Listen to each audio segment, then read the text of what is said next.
everything should be free and healthcare should be free and universal and education should be free, but people don't really understand the ramifications behind that statement. And this is nothing new. People have been trying to sell the idea of socialism and communism for years and years and years. I mean, obviously, in pre-Soviet Russia, you had communism. That's where a lot of it started. You had the Mensheviks and the Bolsheviks. And the Mensheviks were kind of like your mainstream run-of-the-mill Democrat. And then you had the Bolsheviks. This was way back in like the 1800s, 1900s. And the Bolsheviks came in. They were kind of like the DSA activists of today. And they said, well, the Mensheviks and the Democrats aren't being radical enough, and they aren't promising you all the things that we're promising you. We can give you free education and universal health care and all of these great things. And then they never deliver. So that happened back in the day. It's just like a recurring ideology. History is a big fat circle. And it's happening again because it's such an easy thing to sell, but it's never worked. It didn't work in Russia or the Soviet Union or China or Venezuela. Communism never works, but it's such an easy idea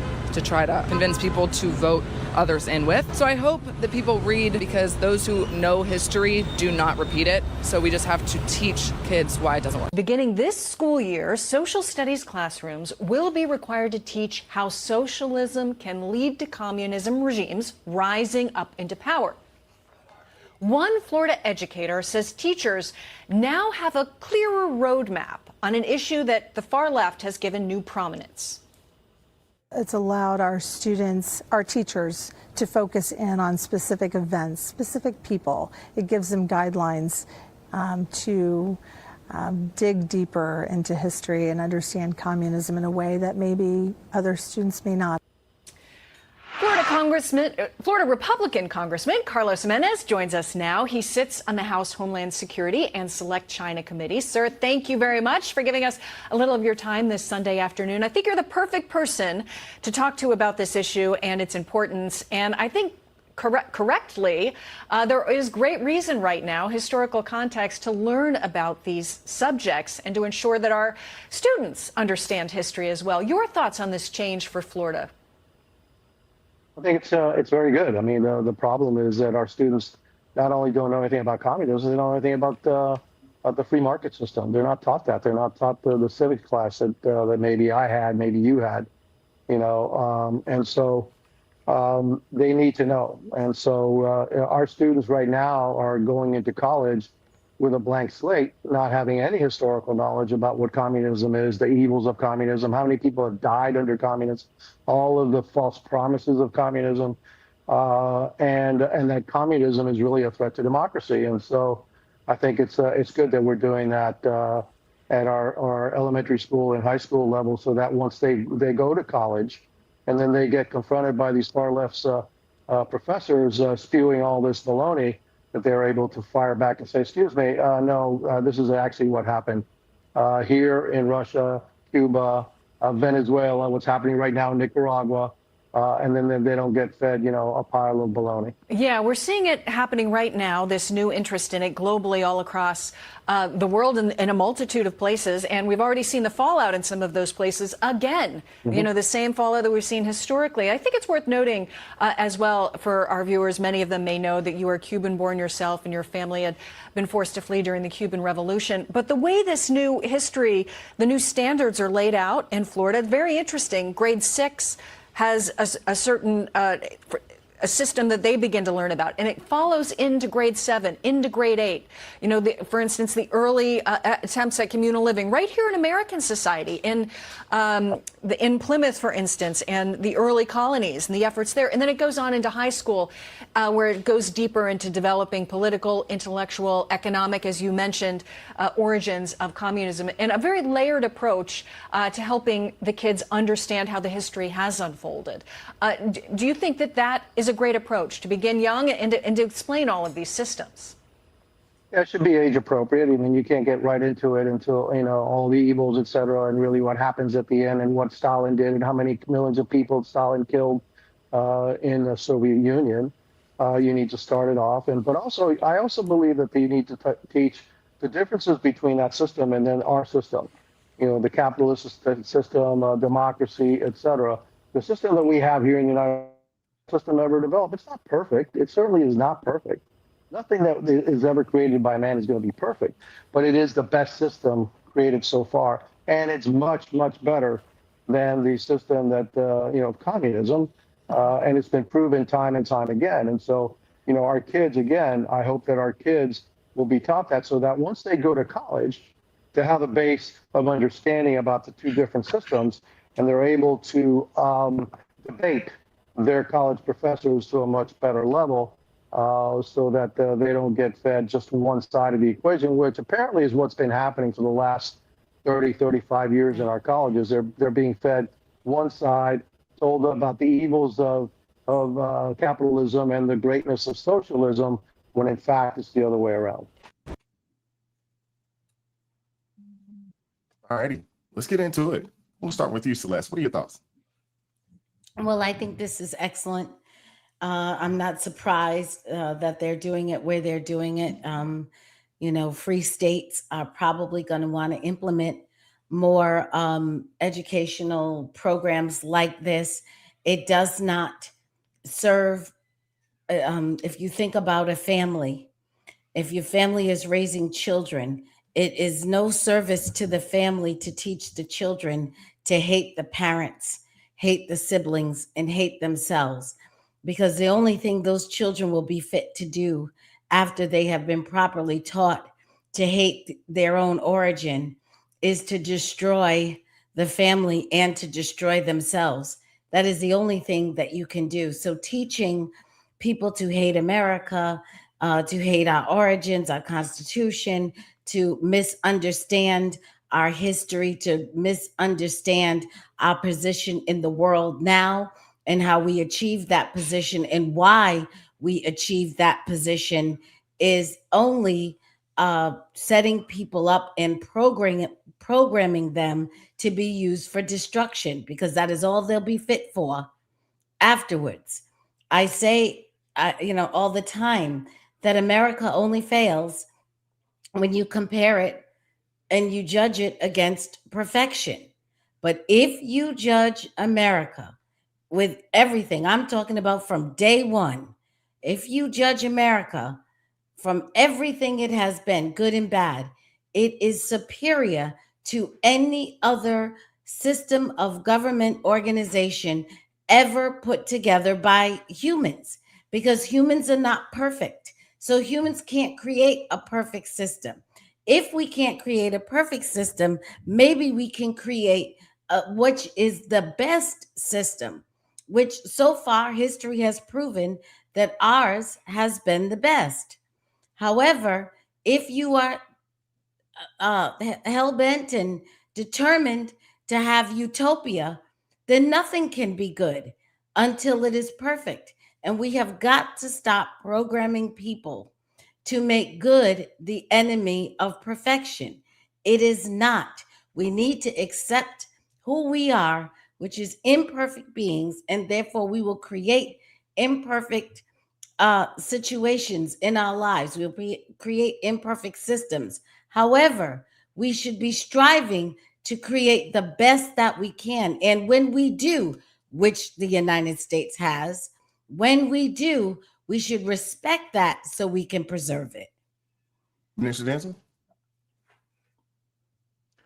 Well, first of all, that first lady that was interviewed by media, is so wonderful when media interviews somebody that got some sense.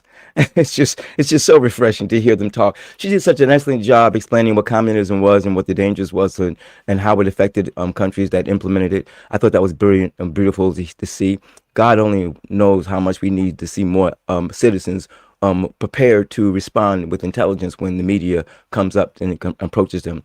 But this is our response to the left's efforts to ebonically educate America. You remember that they were trying to teach them how to speak Ebonics. So this is our response to that. You go back into the schools and you start teaching the way you're supposed to be teaching. I really appreciate that. It's nice to see schools in the USA being used to counter anti-Americanism, to counter the propaganda that's been peddled to our American citizens. The same, they should also be doing the same thing. I hope they get around to teaching the courses on the dangers of woke theology, and on media deception, and on the history of the Democratic Party. Oh, can you imagine?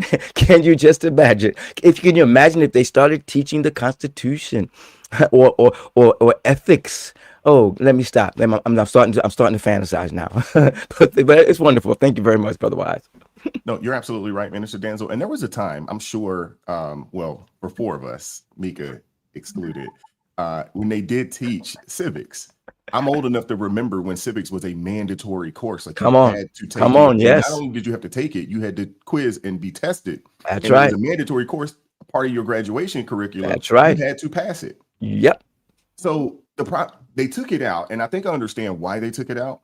Because if you don't know your rights, if you don't know, if you don't understand your government and how it Right. works, it makes it easy, to propagandize the kids. That's right. To, vote against their actual rights and what they can and can't do. So it makes it easy for you to become an enslaved population, which is, I think, is a lot of reason why they've taken cursive out. They've obviously removed civics. Come on. Because when you think about the documents, a lot of them were written in cursive back in the day. So if you can't write cursive, meaning you also can't read cursive, which also means that they could eventually get rid of the Constitution and you would be okay with it because you can't read it anyway. That is a problem. So I appreciate, I appreciate what Ron DeSantis is doing down there in Florida. Me too. I appreciate the fact that they're deciding to, add this curriculum in. This is a whole lot better than the y'all remember they tried to add that AP Black History course or African American History course, but they wanted to add in, like queer theory and some other things that and people were like, oh my gosh, they don't want to teach, Black history in Florida. And it was like, that's not the case. They just, and so I started asking people because I'm like, well, what does queer theory have to do with Black history? That's right. You're trying to say that, all Black folks are queers? Is that what you're trying to say? Exactly. And wise, we have to recognize, be sure that the Democrats are going to try to counter this with in their school system in the cities that they control. But there are laws on the book that require all textbooks to be accurate and up to date. Yes. So when they start putting stuff in there that are not accurate, the public has a right to protest and demand that it's taken out. They're not. There's a law on the books that prevents schools from teaching false information, and people need to start making sure it's enforced. Well, at the same time, Minister Danzel, the people that will argue against teaching anti-socialism, the people that are arguing, those are the people that need to be called out. That's right. Why are you upset?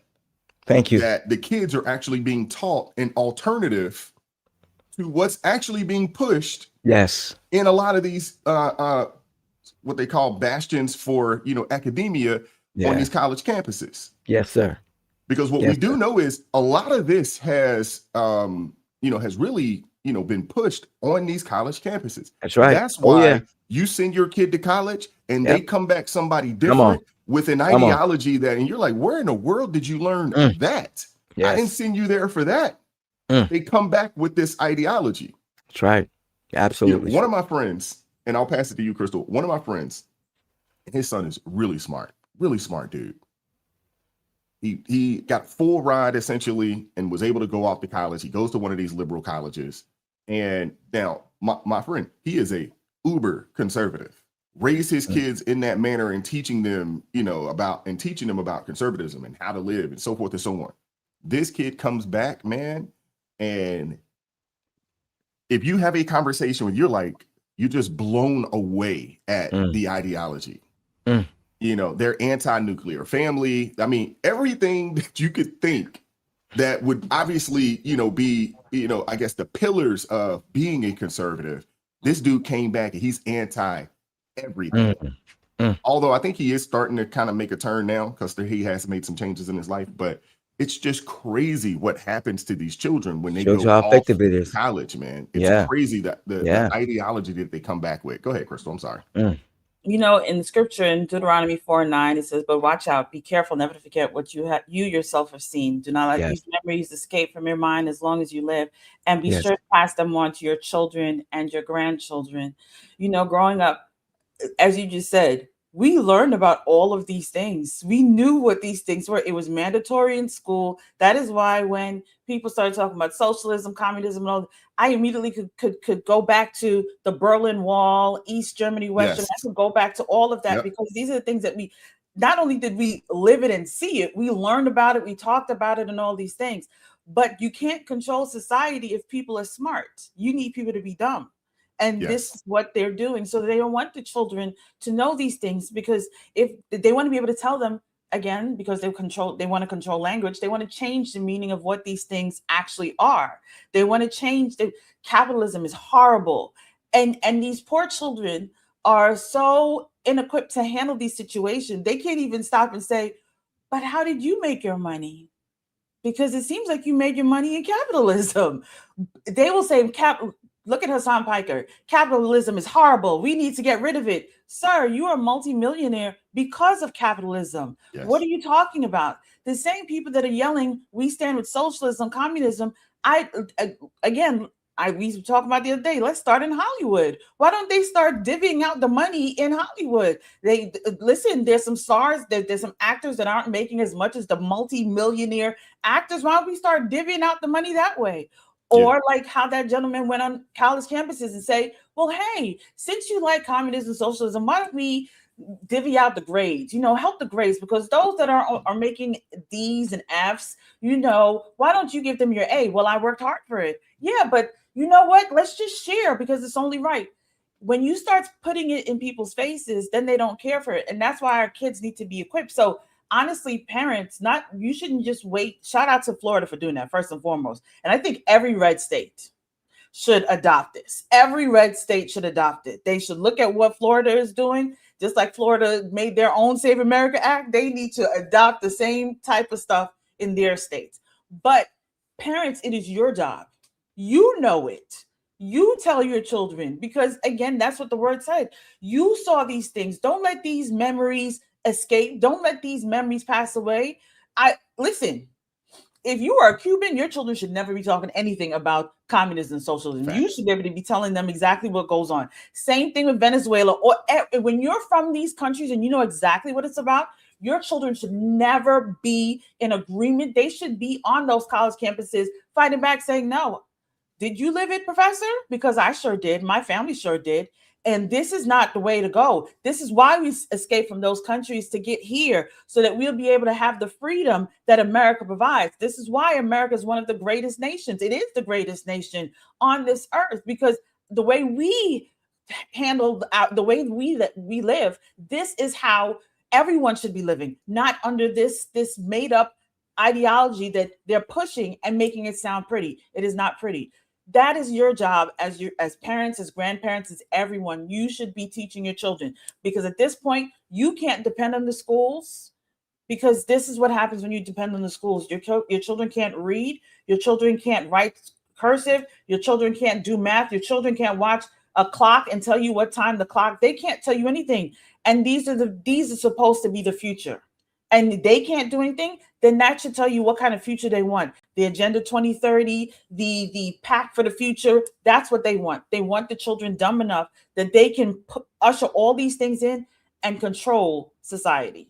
You're absolutely right. They want them dumb enough that not only will they be able to pass it, the people will clamor for it. Mm-hmm. That is the goal. Mm-hmm. They clamor for your subjugation. Mm-hmm. They want you to beg for it. That's the crazy thing about this. And what people don't understand, and I think the reason why this can pass in Florida is because there is a large population of people who actually experience what this looks like. They experience communism. So I think that's a lot of the reason why this can pass. Because you have a couple of generations of people that could say, hey, this isn't good. We experienced this. As a matter of fact, we still have family members experiencing this. We came over here to get away from that. And I think that's why this could pass in Florida. I do think this is something that should, be incorporated pretty much across the country. I know each state has its own autonomy to kind of implement, their curriculums as they see fit. But the majority of, I guess, conservative states, things of that nature, I think they should look at Florida and say, hey, we need to add this into our curriculum. We need to make civics a mandatory course, not an elective anymore. I think civics still exists. Somebody asked, they don't teach civics. They still do. It's just an elective. You get to choose if you want it or not.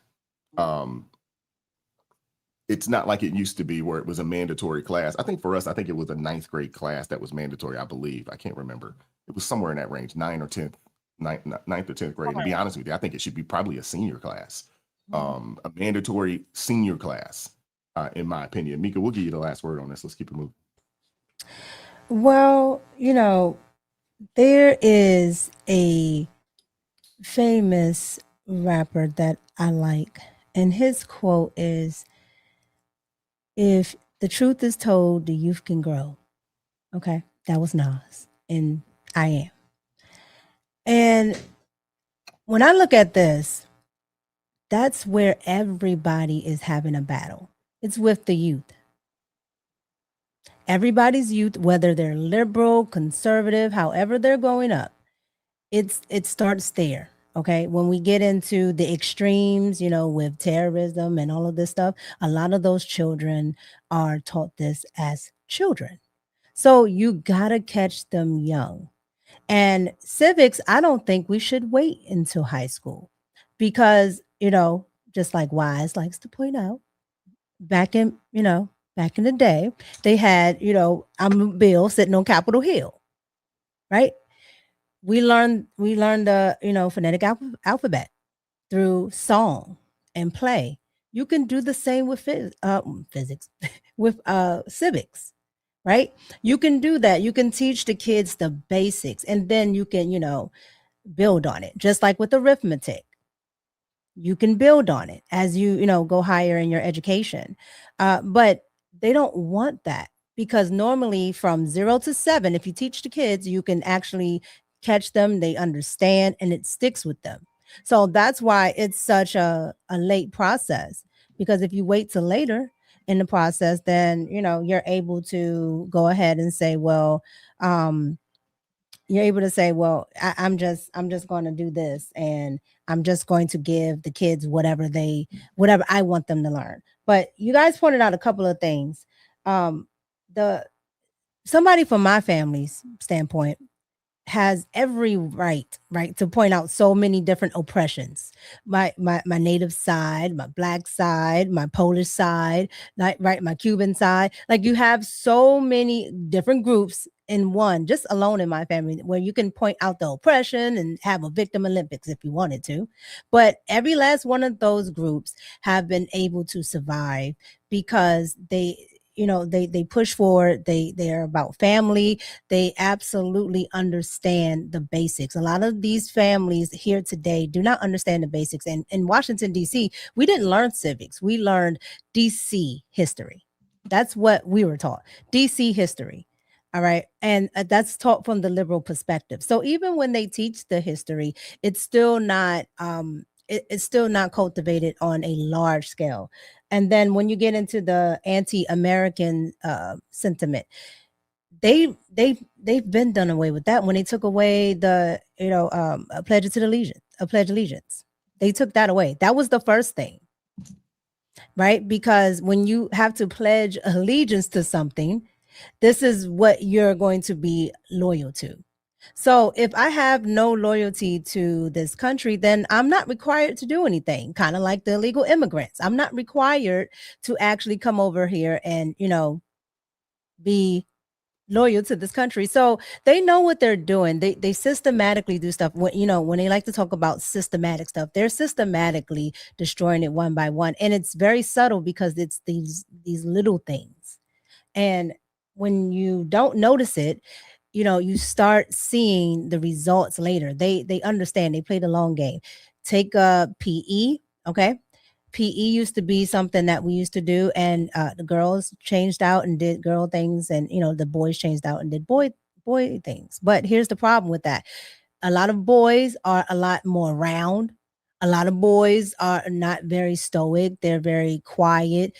And it's because they haven't had that camaraderie. Some children don't get to go, outside all the time. And so school might be their only interaction with other people their age and their peers. And so when you look at all of that, they have systematically destroyed children. And by the time that they are adults, they're already set forth to not like this country. They don't know finances. They don't know the civics. They don't know how to write, right? Because Sanskrit, one of the first languages, which now we use as cursive, right? That they have no motor skills. They don't have anything that would set the foundation for not even just a person trying to make it, but an American person. So I say all that to say there's tons of things that, you know, needs to be pretty much corrected in the school system, but I think this is a good start. It's a very good start, but there's absolutely more that needs to be done. No, I'm with you on that one as well, Micca. When I was in school, the state history was taught in the 8th grade. And then once you got to high school, you got into U.S. history and world history and so forth and so on. But it was a mandatory civics class. I believe it was 9th grade. And not that we paid much attention to it, because I mean, when you're in the 9th grade, you're 14, 15 years old, depending on, when your birthday, and it matters, but it doesn't matter that much to you because you're still 3 to 4 years removed from having an opportunity to have a say in this country. And I think that was by design as well. Like, hey, let's teach it because they know What happened to student government? I forgot about that.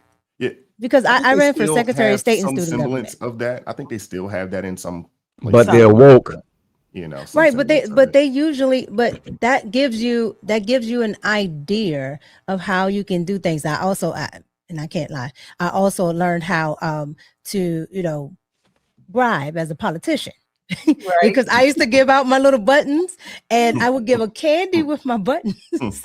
This was elementary school, right? But again, you learn different things, you learn incentives, you learn how people work. And like, I think all of that, and it's just role play, but you actually learn. If you add that type of stuff in, the kids can actually be interactive with it and they're actually learning, because kids, you have to make it fun, because if it's not fun, then especially with boys, right? They need to move, they need to do things that spike, all that testosterone that they have. So I'm just wondering why they took that out as well. But I also look at it, I remember, because in elementary school, like I was in elementary school when Berlin Wall was going on. And what we were, because there was current events. And if current events had something to do with someone's government and stuff like that, we would have to go through, understand how the government works and things. So even as things were happening in the world, we would have to learn about it, understand,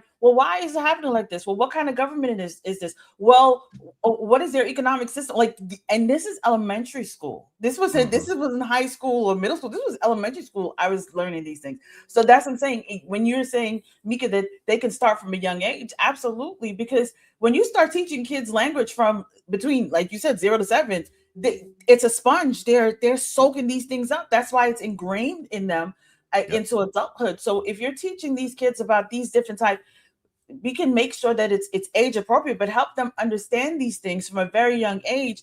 That way it's ingrained in them. So by the time you get to the level of college, when these woke teachers walk in there and they try to tell you something, you're like, no, that's wrong. That's absolutely wrong. Yeah. I still remember my daughter telling, when the teacher told the teacher said something, who made the watermelon or something like that, or something. And my daughter was like, Jesus.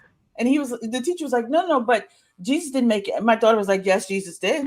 And they were like, no. And to the point where the teacher reached out to me and said, she was very defiant about Jesus made the watermelon. I said, because Jesus did make the watermelon. Like, because she was trained from very young. Like you. There's another thing on that too. With students. Now in the 2000s, they used to have what's called, here in DC at least, I don't know if other states did it, but they used to have something on your report card called citizenship. So you got something on your report card that showed how you were as a person in this class. Yes. Right. So you got a citizens award. So or a grade, right? And that would mean maybe you were interactive with a lot of the things that went on in class, or you weren't. You maybe talked too much, maybe you didn't, right? But you got that award, or you got, some type of recognition, and you got graded for it. That to me would help with the behavior aspect, and along with class interaction. So it's just a lot of things that are taken out. Yeah. Yeah, Micca, I'm with you. This is a start, but this shouldn't be the end. This should be the beginning. of Yeah.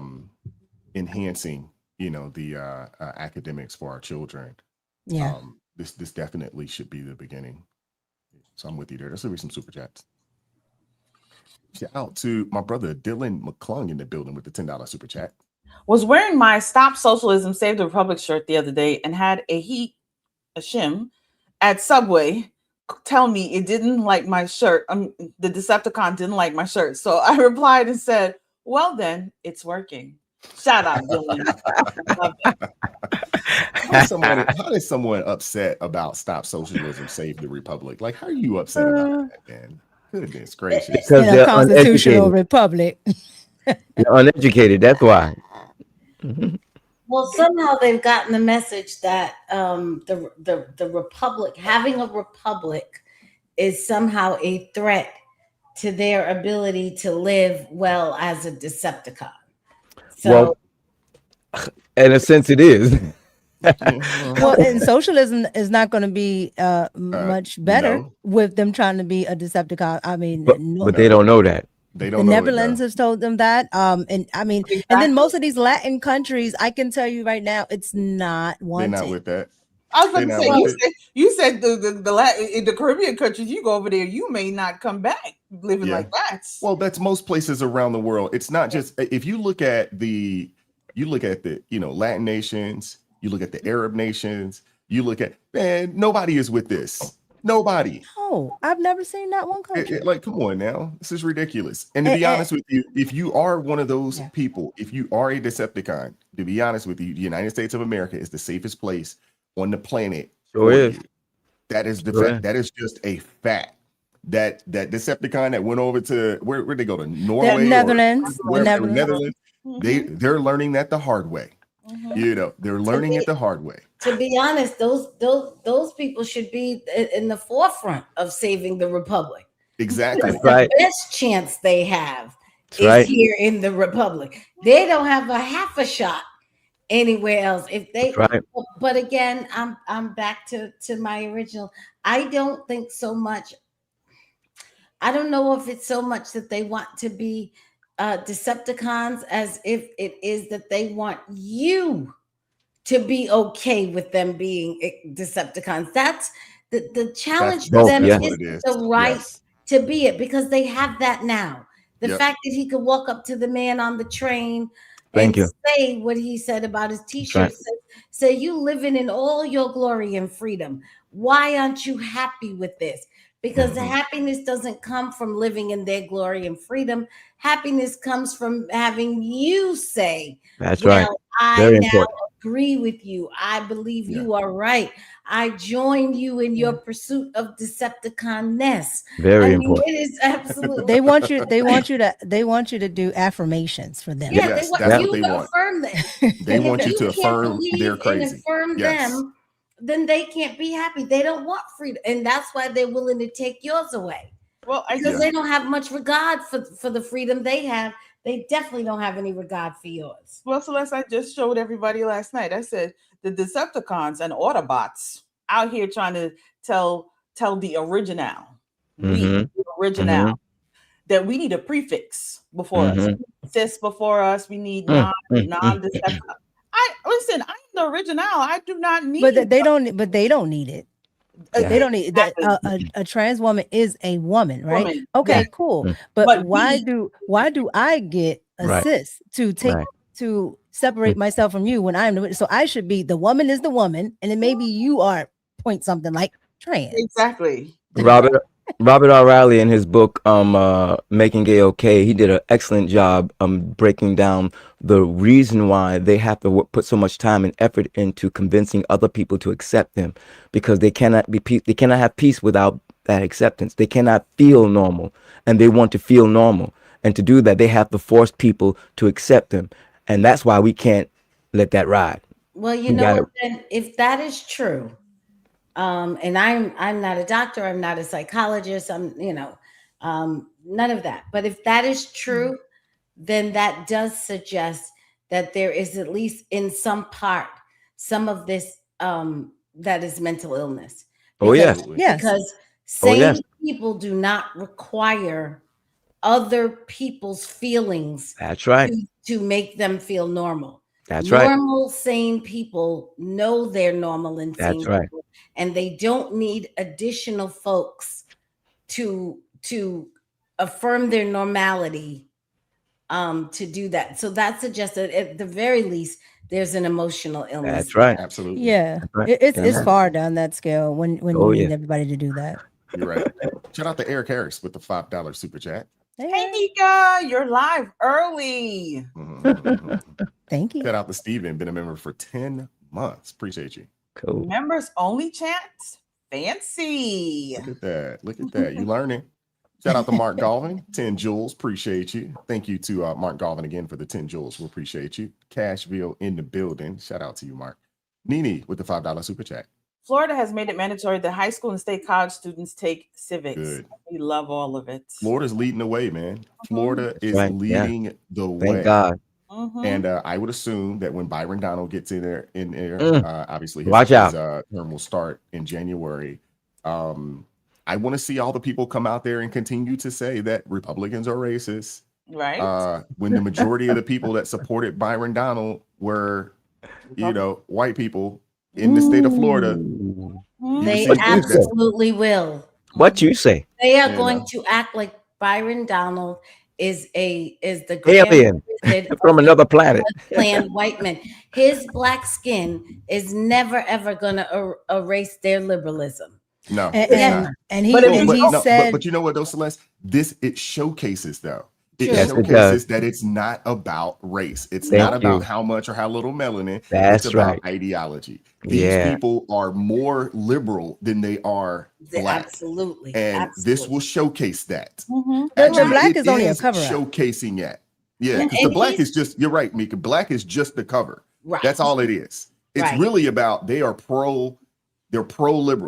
It's all about their liberalism. I mean, think about this. Charlotte Bergman in Memphis has been running for that seat. I think she's on, this would be her sixth time running for this seat. A black woman in Memphis. And they told folks that you need black representation, but you've been voting for a white man in this seat for 19 years.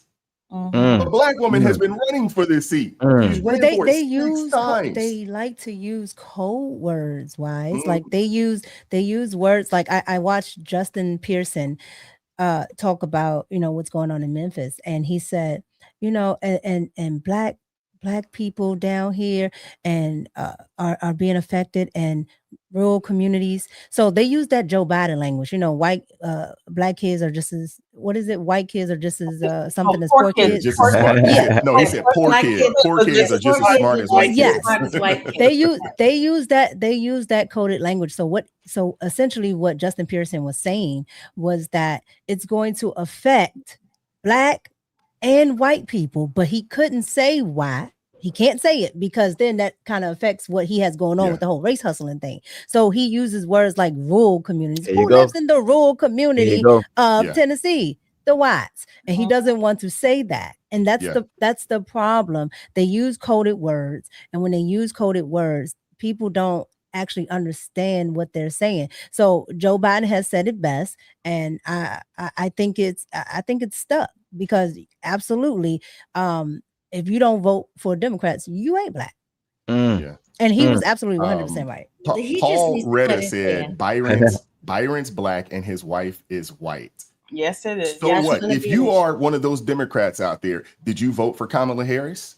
Are you in support of Ketanji Brown Jackson? I think she has a white Ilhan Omar? Are you in support of AOC? I mean, we can keep going down the list. Don Lemon. We can keep going. Come on. But this is crazy that they do. Take your medication and calm down. It's always going to be all right. Take your medication and calm down. It's so crazy that they do this because when you are a mixed race person that believes in the Democratic policies, you're black. When you are a mixed race person that doesn't, then they'll say, oh, well, they're not black anyway. So make it make sense. They one drop you in when they feel like hypocritical. They're the biggest hypocrites out there. Yeah. So y'all mad at Wesley Hunt, y'all mad at Byron Donalds, but y'all cape for Kamala. Y'all cape for Ilhan. Y'all cape. Come on, man. Which one is it? Right. You either don't care about interracial marriages or relationships, or you do. But it can't be both. Yeah, because that's what they use for. That's what they use for Byron Donalds. That's what they use for Clarence Thomas. Yep. That's what they use for everybody. I mean, and then we can still even go as far as, you know, Michelle Obama. She's not married to a full quote unquote black man. And then if you want to even go further, because you know a lot of them like to man at all. Thank you. He was raised partially in Asia and then partially here in the United States, and he was raised with white people. I know that experience. You were not raised that way. But I'm sorry, y'all. You know, Paul. I'm not saying you are, but you know, y'all sound kind of racist. What is the problem with this black man with a white woman? I don't understand. I thought y'all were the party of inclusivity. I don't understand. Come on. Seriously. These people are ridiculous, man. I'm telling you, hey, if they don't have standards, and if they didn't have double standards, they'd have zero standards. No standard at all. I mean, these people are ridiculous. They really are. Shout out to Tam G with the $2 super chat. How do membership chats accept one time a month? What? I'm not really understanding your question, but if somebody could help her out with the member chats. Shout out to Gotcha Huckleberry for the $2 super chat. Robert Maxwell owned the textbook printing company. Okay. Thank you, Tam G. Been a member for 3 months. Is the membership chats one time a month now? No, it's all No, I don't think so. Thank you to the Genius CEO, $2 super chat. Shout out to the hat and Micca we trust. Thank you. Gotta make America great again. Chat. Shout out to Newell Boyce with the 2 jewels. Shout out to Marcel Rush with the 5 jewels. Thank you so much. We have Wol V. Raza. He came through and go ahead. Capitalism is about control, subjection, and exploitation of the poor. There's no path up to the upper class. That's an illusion. Capitalism unalives the poor, grow brains. So let me help you out, sir. Tell me how the path up to the upper class worked out for the people in East Germany during the Berlin Wall. Just explain that to me, because I'm sure I've seen people come into America and they have nothing. They work hard and they've made it up from poor to middle class. Some have even made it to upper class. Some people are up there in the billionaire status. I mean, come on, look at Oprah. Oprah's in the billionaire status. So from poverty. What do you mean that you can't go from poor to upper class? I'm very confused. I think you may need to rethink what you're saying about grow brains, and you need to grow brains. Maybe you should go do some research instead of spewing out the regular talking points of the lunatic leftists. Maybe you should go do your research, because all the people that you support in communism and socialism, they all made their money in capitalism. Just remember that. Amen. It's the best system. It's the best system. Go ahead, Celeste. Just real quick. So the exploitation of the poor is not true. That's a trope that's used all the time. Human beings only have 2 things that can be exploited, and that is labor and time. Those are the only things you come here with that anybody can exploit.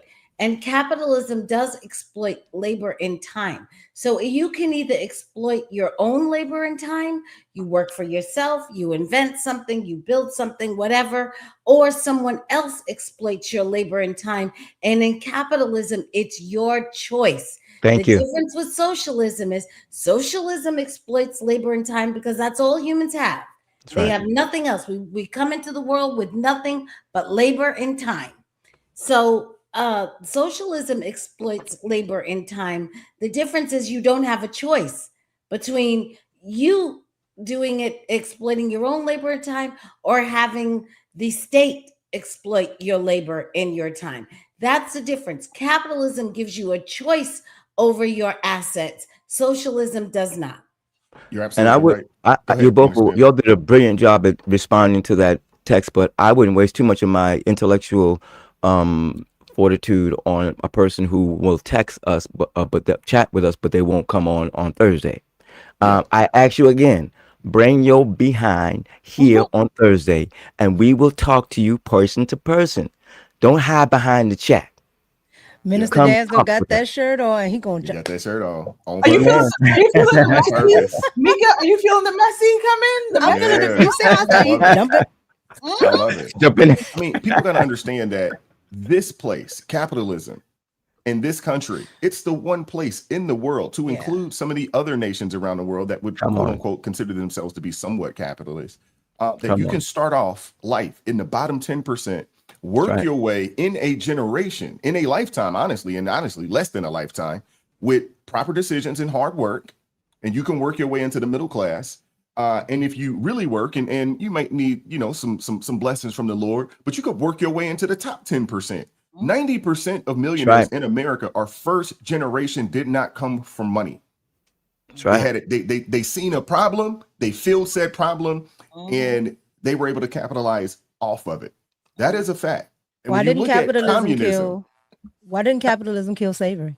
I mean, kill. I'm sorry. Why didn't capitalism kill the people who were able to have upward mobility out of slavery? They understood it, and they said, "Oh, okay. Well, this is a means." And with Celeste, what she said, I'll even add on to that. If you're in service, you will always make money. All you have to do is find something, and this is even to the people that grift. They have found something of use for someone else, and they capitalized on it. All right. Even the people I don't agree with, it's useful to somebody. They have capitalized on it. You have found a way, and you've made it for yourself. Whoever this person is, wherever you're sitting right now, you're able to do that because you have capitalized on something. You are able to type in this chat, which means you have Wi-Fi, which means you are able to pay for it, which means you have capitalized on one of your talents. You're confusing me. And please remember something. I always remember what my daddy said. You either trading your time for money or you're trading your skill for money. It's either one. So when you're trading your skill for money, you get to decide what you are worth. You're sitting here and you are out there taking bids. Where when you're trading your time for money, listen, you just got to take what you get because you're trading your time for money. So figure out what you want in life. Instead of complaining about capitalism, maybe go out there and learn a skill, and then maybe you could up your ante. Well, that's why I hate that they took that out of school as well, because you got taught that in school. You got taught how to actually do this stuff, so you wouldn't always be an employee. There's nothing wrong with being an employee, but if you want to get to a certain level, you can't do that from being an employee.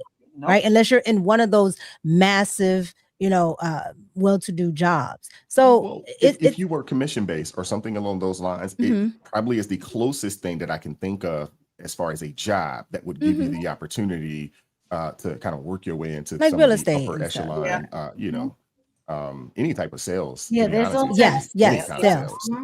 Whatever you're doing sales-wise. I mean, if you're committed, because you're almost I always looked at it like when I work commission based, I always looked at it like I am a business within the business. That's always how I look at it. And when you have it, you can break away. Yeah, exactly. And then you can eventually break away and do your own thing if you want to. But there are some people, I know people, that were in that position, they were earning $1 million a year. Absolutely. Right. So if you're able to do that, earn $1 million that way, what do you think you'll be able to do if you take those skills? Because somebody will pay for that, right? And go on and be a contractor. And it's actually the easiest entry point into being a millionaire because somebody's already set up the structure. You just have to outperform. That's it. That's all you have to do. You don't have to create a structure. You don't have to risk any of your initial money. All that's been done. All you have to do is say, I want a percentage of my labor and my time. Let's split the percentage of my labor and my time. Yeah. And there's a lot of people that do it. And those people, I mean, and there's a reason why some of your highest earners are folks that work commission-based in sales for that very same reason that you mentioned, Celeste. And I just want to remind people one last thing, maybe pick up the wonderful book called the Bible and go read Ecclesiastes. The Lord teaches you have your hand in a bunch of different things, because when you do, then you're able to build wealth and not sit here. So whenever people say God is a socialist, the Bible is about socialism and communism, clearly y'all didn't read the word. It is Crystal, the best financial book to ever be written is the Bible. Come on. Simple as that. You could take those principles, and it's very difficult to take those principles that's there and not be a success. It's very, very difficult. Right. That's right. Shout out to Newell Bryce for the 2 jewels. We appreciate you. Thank you to Marcel Rush for the 5 jewels. Thank you very much. Shout out to Pamela Patton for 10 jewels. Thank you very much. And shout out to Carmen Weiss coming through with 10 jewels.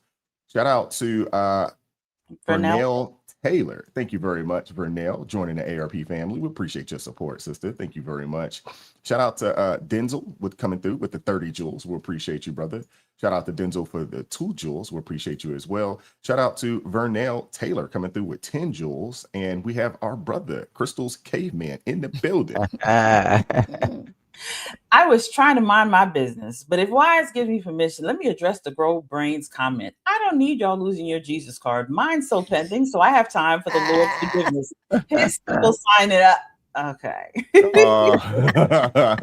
Thank you, Captain Caveman, for the $20 super chat. Hey, I'm gonna need you to pick up that Jesus card ASAP. You never know. You never know. You never know. You gotta be ready. You better get ready. Shout out to brother Numsy coming through with the 6 jewels, and thank you, Captain Caveman, for the $5 super chat. Next time they make comments like that, just put in a Crystal exclusion disclosure. Still got all y'all back though. Appreciate you, brother. Right. Appreciate you, brother. All right, we'll be right back with Minister Mind Trust. Cool.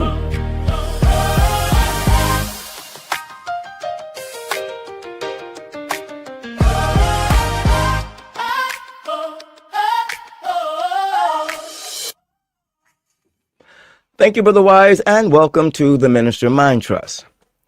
As you know, lately there has been a number of high-profile, profile people, both Christian and non-Christian, who have been publicly accused of wrongdoing.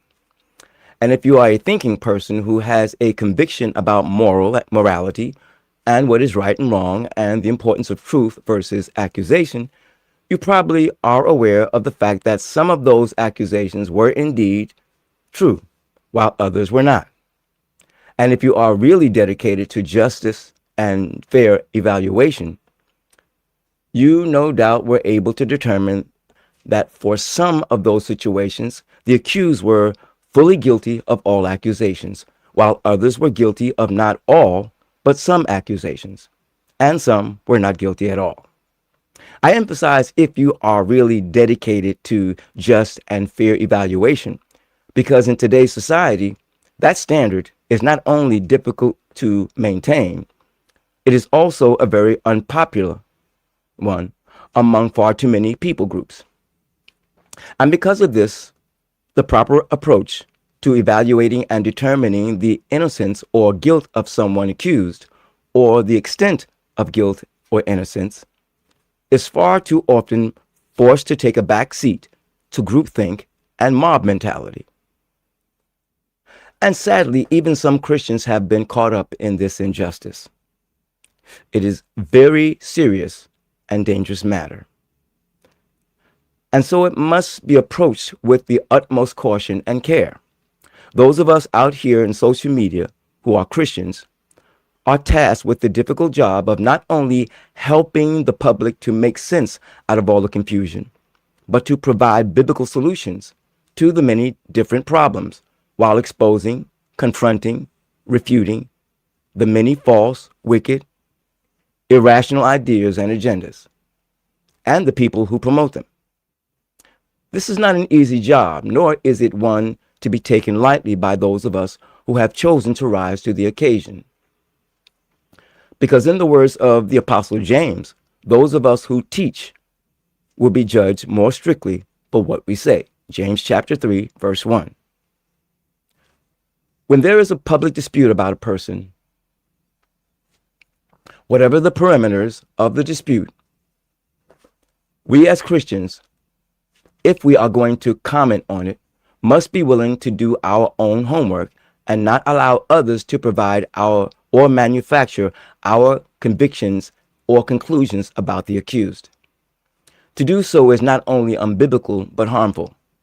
We saw the danger of this type of negligence during the 2021 COVID deception.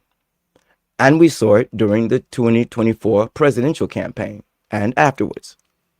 We also even see, even now, in our current mainstream media and social media, and in some of our music. We see it in the revision of our history, in our textbooks, and sadly, even in far too many church pulpits. Jesus said in St. John chapter 3, verse 11, "We speak that which we do know and testify that we have seen." So I would like to caution my brothers and sisters in Christ as we endeavor to fulfill God's calling on our lives in our engagement in public arena. Let us strive to be excellent in our public response to disputes about those who are accused. If the accused is guilty of 2 things, but innocent of 4 others, and we condemn them for all 6 things, we are actually unjustly accusing them. If we are going to publicly rebuke them or rebuke, our rebuke must be accurate and precise. Jesus told us not to judge based on how things seem, but to judge righteously. St. John chapter 7, verse 24. If we are going to weigh in on public disputes, and I'm not saying that we always should, as Christians, we have to be much better in our evaluation and condemnation. Our standard must be higher than that of the world's, because our conduct in such matters reflects on our Christianity in general in the eyes of the public. And non-Christian views Christianity and God through how we conduct ourselves. Romans chapter 2, verses 23 and 24. It is for this reason that God demands that we as Christians, quote, prove all things and hold fast to that which is good, unquote. 1 Thessalonians chapter 5, verse 21. Proverbs chapter 10, verse 19 says, "He who walks in integrity walks surely, but he who perverts his ways will be found out." Jesus assured us in Matthew chapter 10, verse 26, "For there is nothing concealed that will not be disclosed, and nothing hidden that will not be made known." He also said in St. John chapter 3, verses 20 and 21, that the honest people do not fear or avoid the light, only the guilty do. So, noticing how the accused reacts towards exposure is important. Christian leaders are clearly given mandates on their responsibility to deal with other ministers and Christians who sin. 1 Timothy chapter 5, verse 19 and 20, and Romans chapter 16, verse 17. But in Titus chapter 1, the Apostle Paul demands more than just avoiding them. There he says that the unruly, the vain talkers and deceivers, their mouths must be stopped. Those who teach things which they ought not to teach for the sake of money. So clearly we have a mandate to challenge and refute such deceivers. And if they are professing Christians, they should be willing to acknowledge their sins and repent. Proverbs chapter 28, verse 13. Since we are all striving to please God with our lives, let's never be comfortable or satisfied with our current state. As the Apostle Paul said in Philippians chapter 3, verse 14, "Let us press towards the mark for the prize of the high calling of God in Christ Jesus." Thanks for listening to the Minister Mind Trust. Back to you, Brother Wise. I'm a poor person. Of course I carried before I married. My name's Haley. My name's Matthew, and we're pregnant. What did he say? I'm a poor person. Of course I went to college. I'm a poor person. Of course I buy depreciating assets. 1, 2, 3, 4, 5, 6, 7, 8. I'm a poor person. Of course I'm getting divorced. I'm officially I'm a poor person. Of course I don't raise my kids in the home with their father. You are not. I'm a poor person. Of course I don't restrain myself sexually. Duh. And he'd be like, damn, I wish I had some head. I'd be like, yo, bro, I got you. I'm a poor person. Of course I won't read The Ass Backwards Way to Move Forward.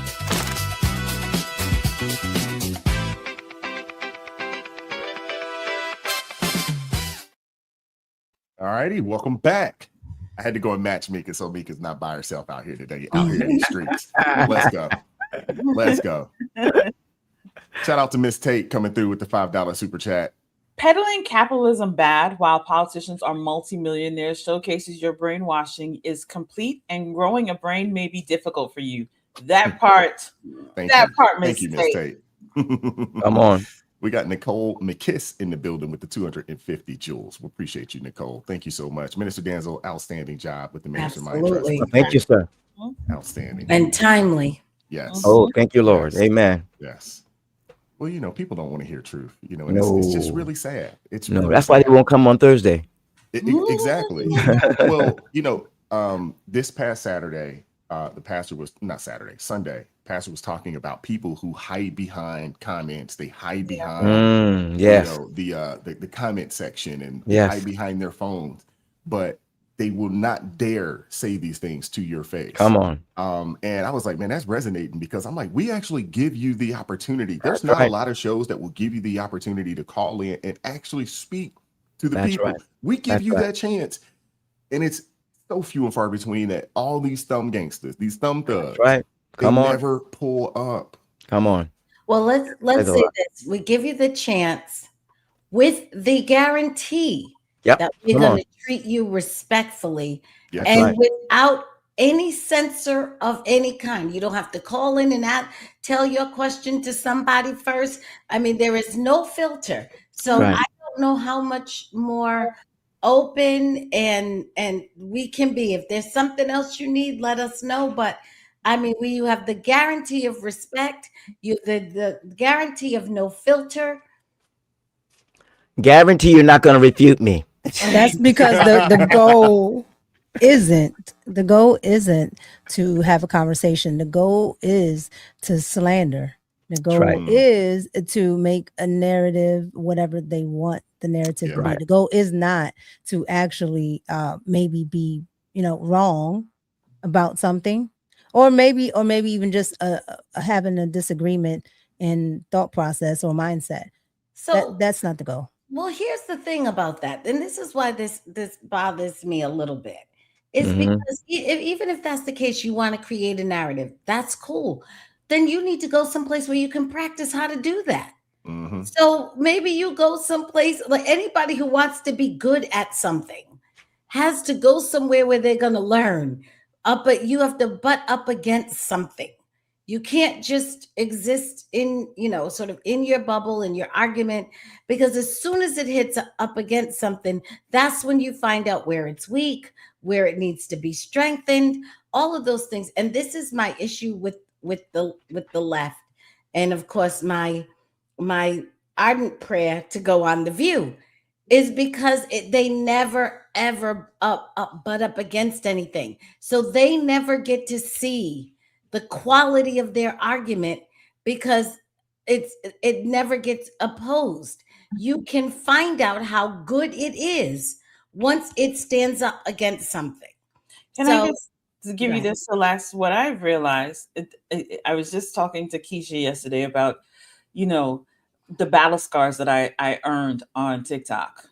And what I want you to understand is these thumb thugs, all they want to do is thug. And I think a lot of times it's because they're used to their processing, their emotions. When they come into a space where people are able to articulate their thoughts and share actual facts, they want to throw whatever they can to try and get you emotional. And when you're not emotional with them, it frustrates them. So they're not going to come in like if we reacted like, I can't believe you, and so they would enjoy that more, and they may even pull up because they think that they will figure that we'll be going back and forth, and it will be your mama. They want that, but because we're like, okay, so let me explain the history of communism, let me explain the history of this, and so on and so forth. They can't argue that, so they would rather just stay in the comments and throw just random things at you, because they can't get the rise that they want out of you. That is the one thing I learned about these thumb thugs while being on TikTok, because on TikTok, every day people can pull up on your panel. So like every day somebody can come up and talk and so on and so forth. They never want to do that unless they can get a rise out of you. All right, You know so what? we'll put up messy Micca, and we'll put up low key Minister Denzel. Like, we'll put them up then. Okay. No, I think you guys are right. They aren't looking for the rise. ready. They're looking for the attention. I said this yesterday. With everything that's going on within the WNBA, obviously there's more talk about what's going on off the court in comparison to what's the talk about what's actually happening on the court. But the journalist that interviewed Sophie Cunningham, I think they said this interview was about 6 months ago, back in February or so.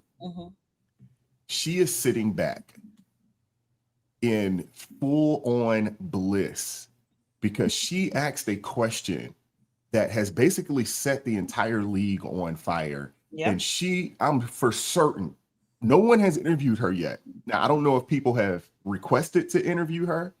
I'm surprised no one has. I'm surprised I hadn't seen her. I was looking to see if she's out there somewhere. So somebody would ask, why'd you ask this question? Why did you do this? And she's sitting back and she's essentially set the league on fire because you asked someone that you knew was a conservative, that was a Christian, how they felt about men in women's sports. And that question has basically overshadowed anything that's going on in the league right now. And she is probably sitting back in full on bliss because she's I started this. Well, because why is that here's the double-sidedness to it. If you're in the world of journalism or entertainment, that is a good question, right? Because you know it's going to invoke, like, this is even YouTube, this is the arena of invoking emotion, right? And once you can get people emotional, you can get them invested. That's right. Yes. But on the other hand, she understood also the political implications and how one group felt about it and another group feels about it. And people will say there's extremes on the right, and people will say there's extremes on the left.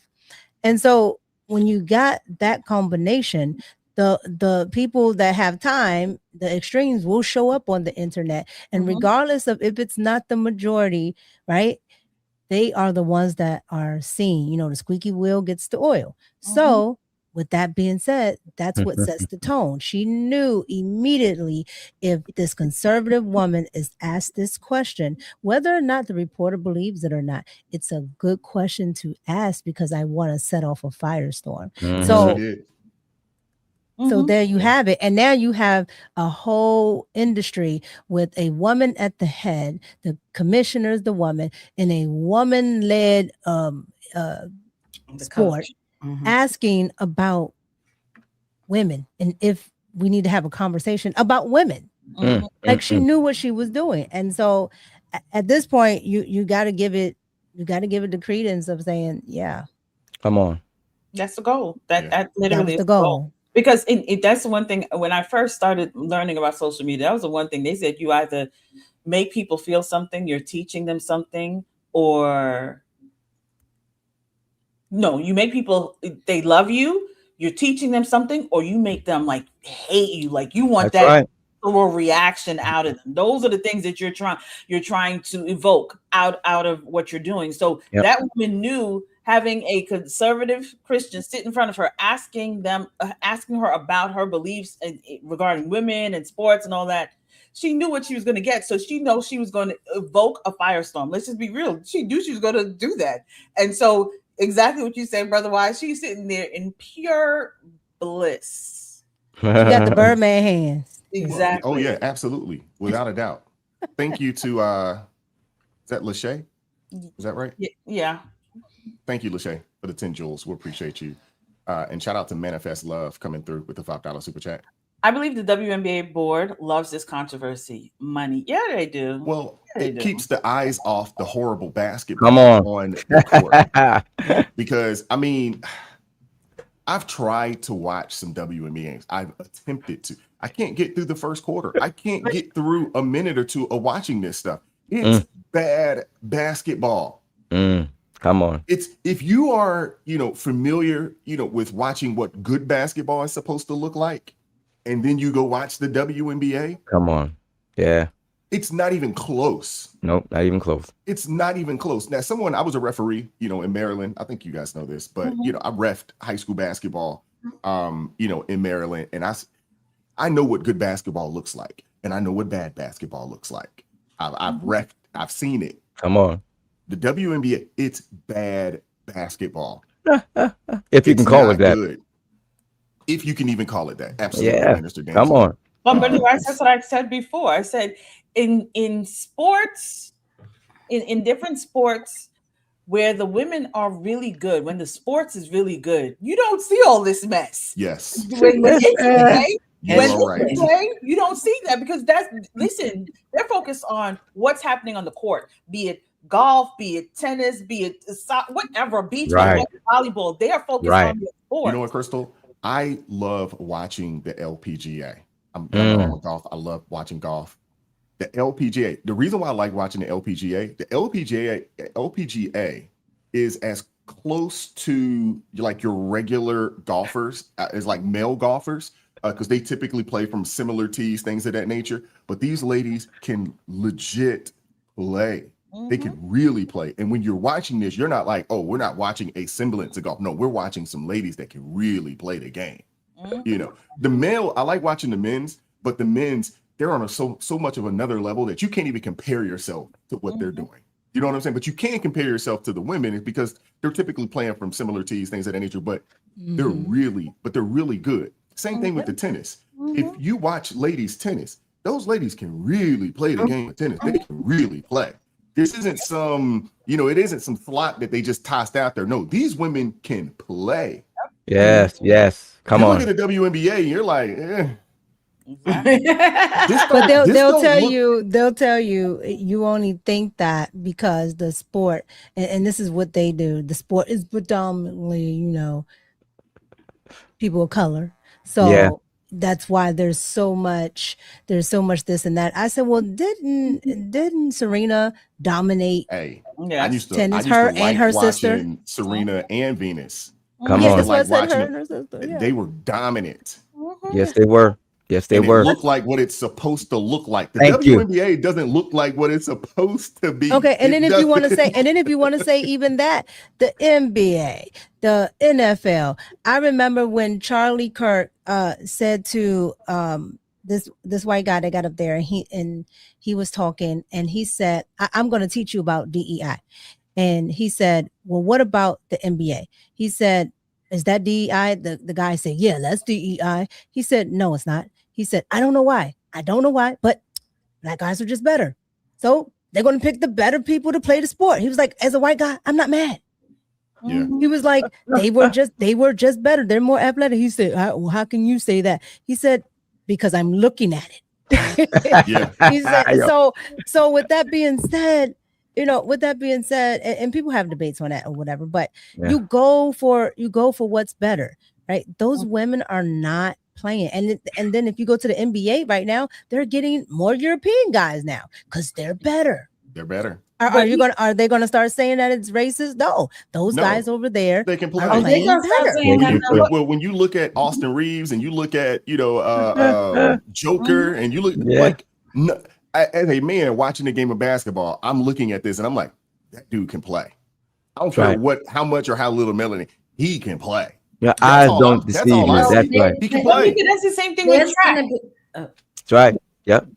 Go ahead, Celeste.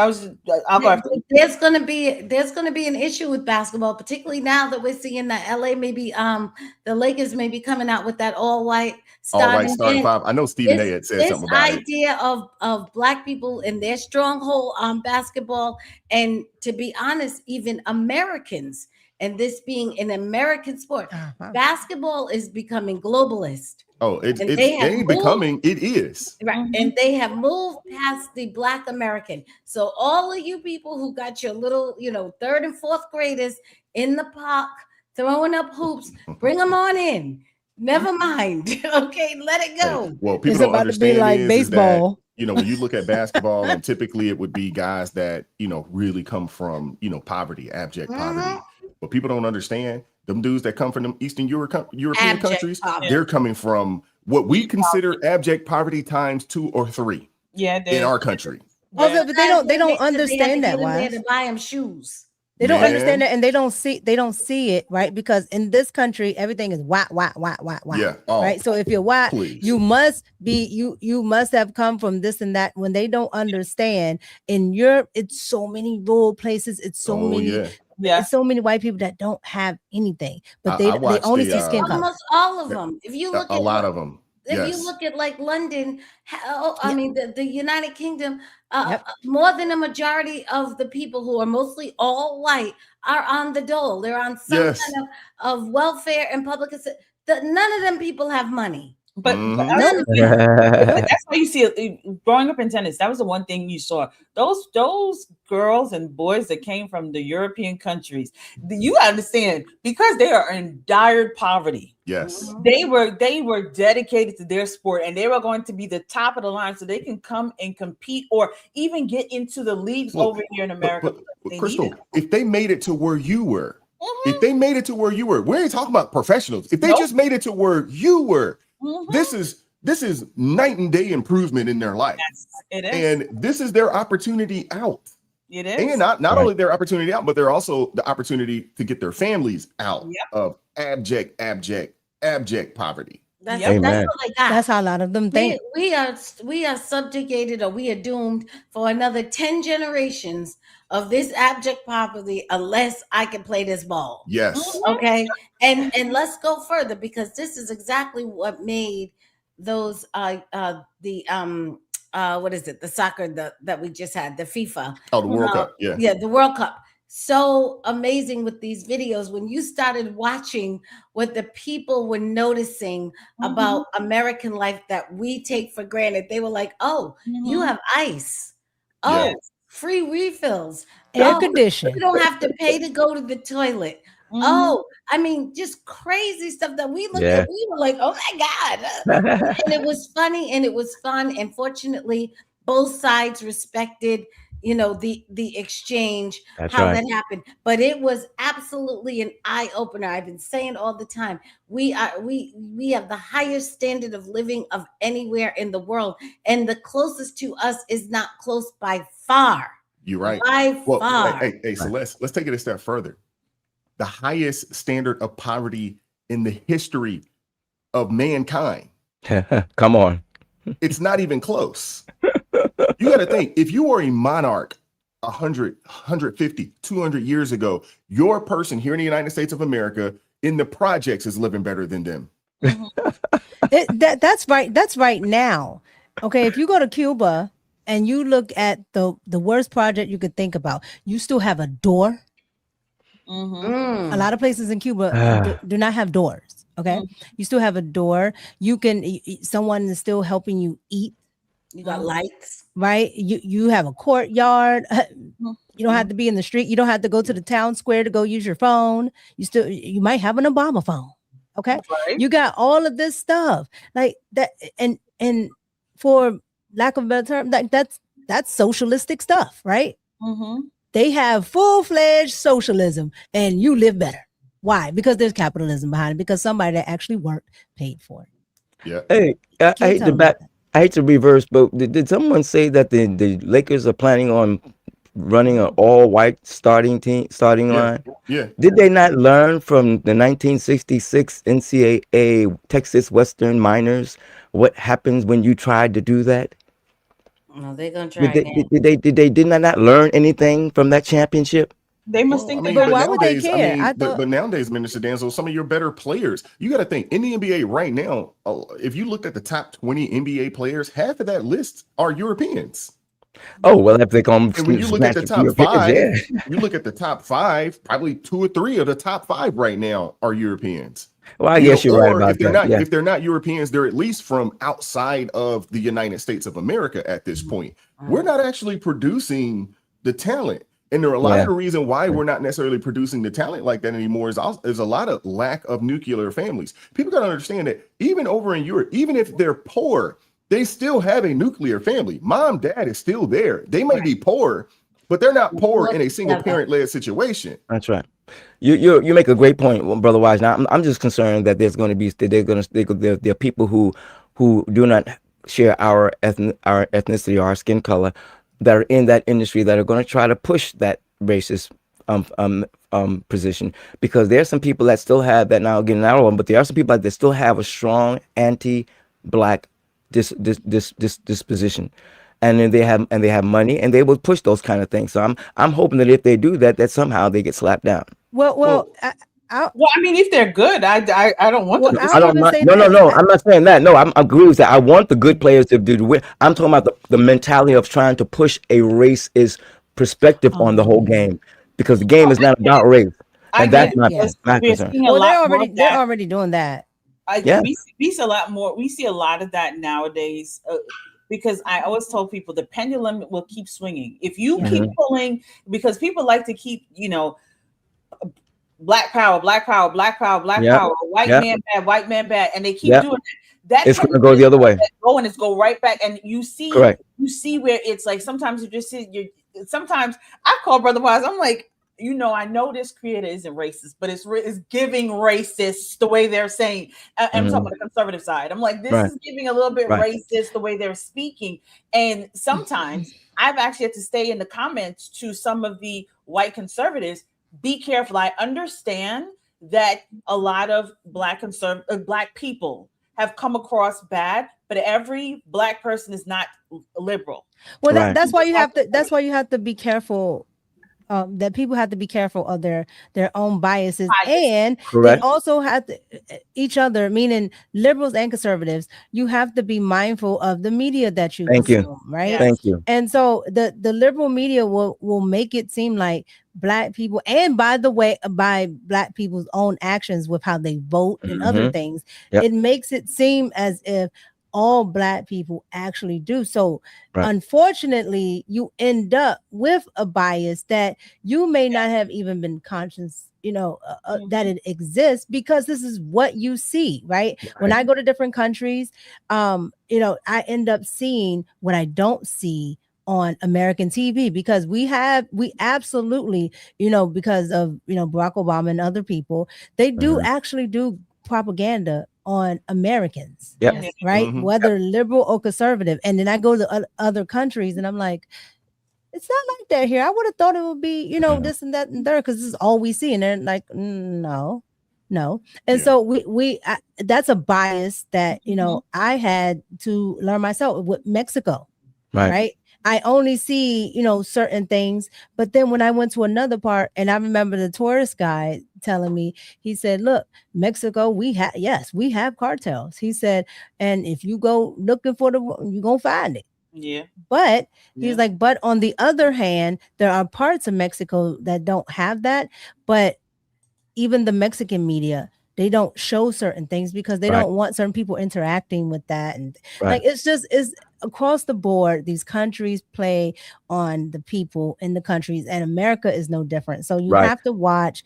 You have to watch your biases. Well, thank you. I'm glad you said it. And that was why I brought it up, because I want to make sure that we don't fall into that slot, and we learn how to recognize what it is and call it out, and not participate in it, because that can get carried away and it can go way too far, and it can cause some very serious problems. But on the flip side, Minister Daniel, here it is. What about all the slave contracts? These are slave contracts, and you don't want these contracts anyway. Yeah, that part. We got to be alert. I think we said her name wrong. $5 super chat. Okay, so let me see. Lashale. Is it Lashale Harley. Hopefully pronounce that right. Please let us know, or spell it out phonetically. Say it phonetically. Yes, I would say it phonetically. We learned to read via phonics, so we good with that. Shout out to Micah Armstrong with the $10 super chat. They want to continuously test their alphabet group's range of power. They asked a Division I college football coach, Deion Sanders, that question. My belief is because he's black. Probably. That's probable. Yeah, that's probable. Shout out to Michael Armstrong coming through with the $2 super chat. The Transformer question I meant. Yep, we picked it up. Thank you. And shout out to Nene with the 200 joules. All righty, we appreciate you. Thank you, Nene. Amen. All right, I want to play this clip. We don't have to spend too much time on it, so let's kind of be quick and on this. But I want to play this clip here. I don't know if you guys have heard, but another character has been released from jail. Who I don't know what's going on in North Carolina. especially the Charlotte area. I don't know what's going on with these judges, but you have an individual who said that he was going to do something heinous to schools. He was arrested, and now they're letting this dude out shortly afterwards. I want to play this clip. Get your thoughts. Threatening to kill students at 5 different schools is now out of jail. Here's a closer look at the map. CMPD says Drew Owens laid out mass shooting plans for a few elementary, middle, and high schools. Channel 9's Glenn Counts spoke to some parents who say they're scared to send their kids to school this week. At 11:30 Saturday morning, Drew Owens walked out of the Mecklenburg County Jail. Now a lot of parents are telling us they are looking over their shoulders. Like, is he going to show up at one of the schools? It's not good. This woman speaks for a lot of parents who live in the community house area. She is so afraid that she doesn't want her face shown. I'm not going to feel at ease. I'm not going to pretend like it's okay. A year and a half ago, Drew Owens threatened to shoot up 5 CMS schools: Garinger, West Charlotte, Audrey Kell Community House, and Hawk Ridge. He was arrested. The community was outraged by his $10,000 bond, so another judge raised it to $200,000 secured. That was last February. But in May, another judge reduced the amount to $75,000 secured, low enough so that Owens could pay the bondsman's fee. In this situation, it's confusing because he had a $200,000 bond. He's clearly a public safety threat. So what took the threat level down? There is not an answer to that question in the court paperwork. Neighbors in the subdivision where Owens grew up claim that he threatened, intimidated, and harassed them, and they are scared. It's really unnerving. For some of us, we live in the area where he knows people. And it's just not positive. It's scary. One of the questions neighbors have is, how did Owens manage to bond out? According to a document handwritten by him, he had a 401k. We don't know if that's where the money came from. He's out, and that's it. And the rest of us have to deal with it. And teachers have to go to school on Tuesday and deal with it.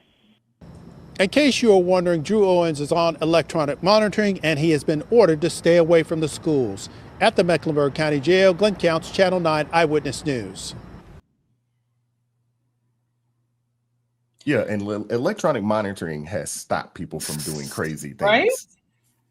I mean, Exactly. These liberal judges. Now, if you guys recall, was that maybe a year ago? When the young lady from Ukraine was taken out on the bus, that individual was let out of jail by some liberal. Let's just call it what it was. Keep it a buck. It was a liberal black woman judge, and it's crazy. Yep. And the fact that you don't have to be a lawyer to be a judge in that area is even crazier. Absolutely. What is going on? What is going on with these people? A man threatens 5 schools, not 1, not 2, 5 schools. And there was enough credible information that they thought that he would actually do it, that they went and arrested the man, and y'all reduce his bond. First off, the initial $10,000 bond is just insane. Yep. They raise it to 2 and then it gets dropped down to 75. What are we doing? That's Who's going to say What it? are we doing? Who's going to say it on the panel? Go ahead, Micca. I'm on the. It's because he's not white. Because had this been, and I don't want to hear, oh, no, because when we always talk about mass shootings, we always talking about, well, all the white people that do the shootings. Okay. So now here you have, even though mass shootings happen every day in Chicago, but now here you have a school mass shooter and he's not white. So now, if you don't give him the lower bell, oh, well, can you compare that to this shooter or this? Can you compare that to this white man in 3 states over that didn't have to bond out and like this and da da da? That's what a lot of these activist judges and these prosecutors, all of them, that's what they are concerned about, because a lot of them, are elected officials. So they are concerned about getting branded as racists and, white supremacists. And so they don't actually put forth the effort to protect the community and the community at large. So they'll just say, this is his first time, or he wasn't a threat. He's a threat to the community, especially the community that's most vulnerable, which is children. So I don't understand how that happens. On top of that, it's like you said, why is electric monitoring? most commit crimes on those ankle monitors. I mean, I know they won't do it because of, human rights, but to me, I think every time you go beyond the yardage that you're supposed to, it should be a shock.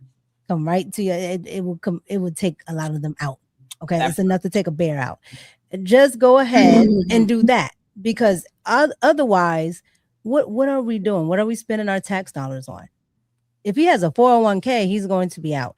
And now these poor babies have to worry about a lunatic on the loose. So my whole thought process is, if they had done their due diligence in the judiciary system, instead of trying to be proactively correcting whatever may have been wrong 75 years ago, we wouldn't have these problems. Just blanket everything across the board.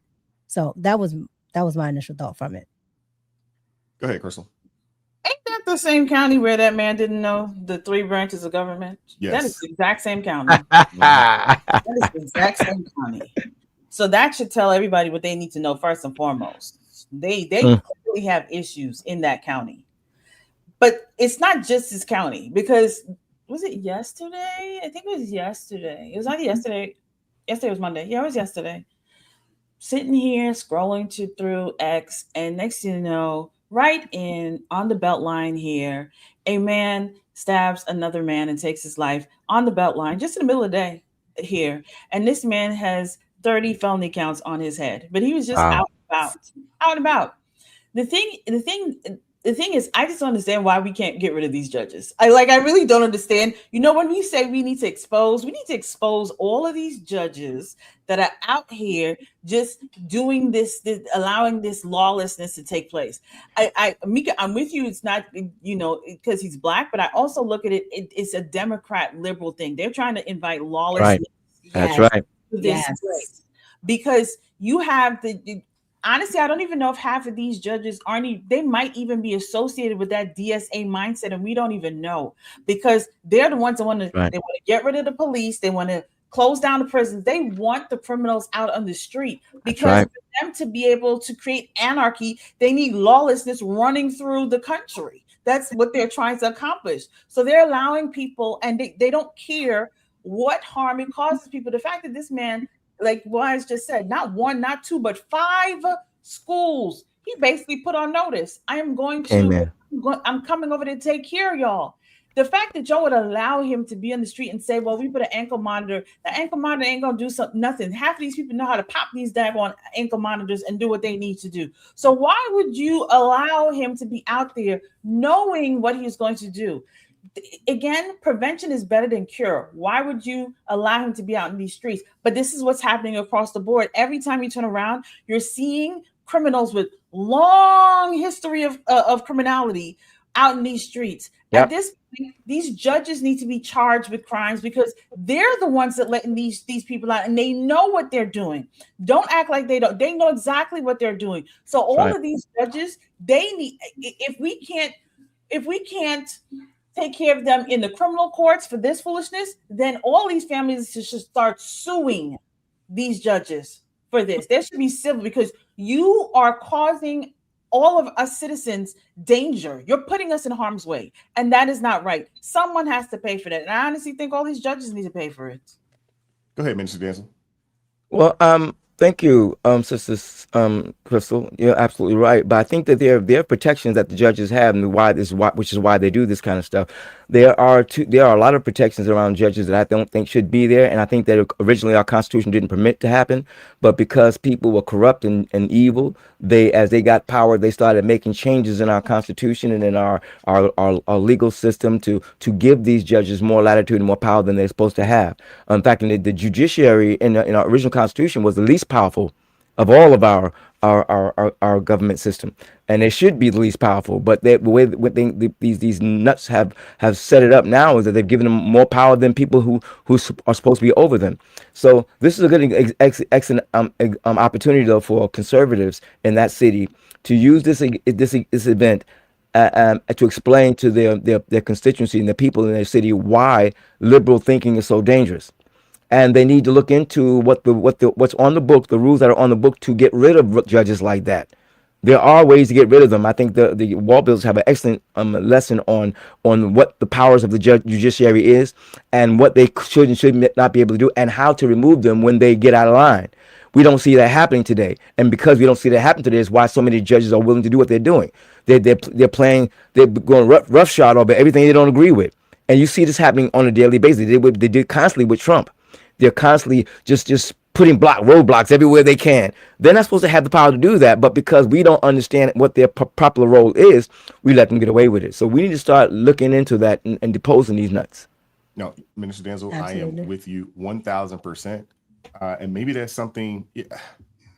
If you notice, there's tons of liberal nonprofits. There's not a lot of conservative nonprofits that are out there to combat the foolery that we see, within the judiciary system, as well as just, the political system as well. Yeah. But there sure are a bunch of activists on the left, man. Well, that's because nonprofits need funding. That's right. They get funding. No, that's true. And they were getting it from the government.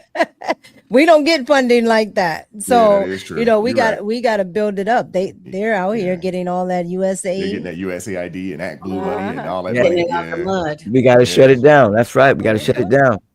That's crazy. Go ahead, Celeste. I'll give you the last word on this. We're going to keep it moving.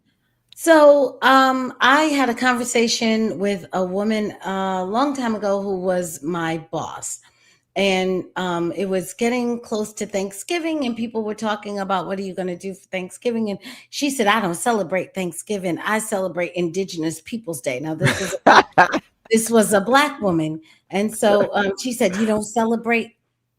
I was actually not going to say anything. I'm doing this so that when the slaughter happens, the chat gives me grace. I was not going to do anything. And she said, oh, so you don't celebrate Indigenous People Day? I said, absolutely not. Because now I'm mad. And she says, why? And I said, because until they apologize for taking $100 for every runaway slave scalp that they took, I'm good on Indigenous People Day. And then she said, but that doesn't count. Oh, really? And I said, why doesn't that count? And she said, because it's different if you are being killed by a person of color than it is if you are being killed by a white person. And then I said to her, does that hold true for the person who died? Do they care? Because I suspect they don't. Oh my goodness. In the final moment of consciousness, they are not like, it's all right. It was a person of color. Yeah. This is how crazy suicidal empathy works, which Stupid is on why they are steroids. letting these people out of prison, which is why they will lower their bond, because they have internalized the idea that if I am harmed, this is how nihilistic these people and so when I talk about when you teach people to hate, you're teaching them to be agents of destruction, either for you, for themselves, or for both.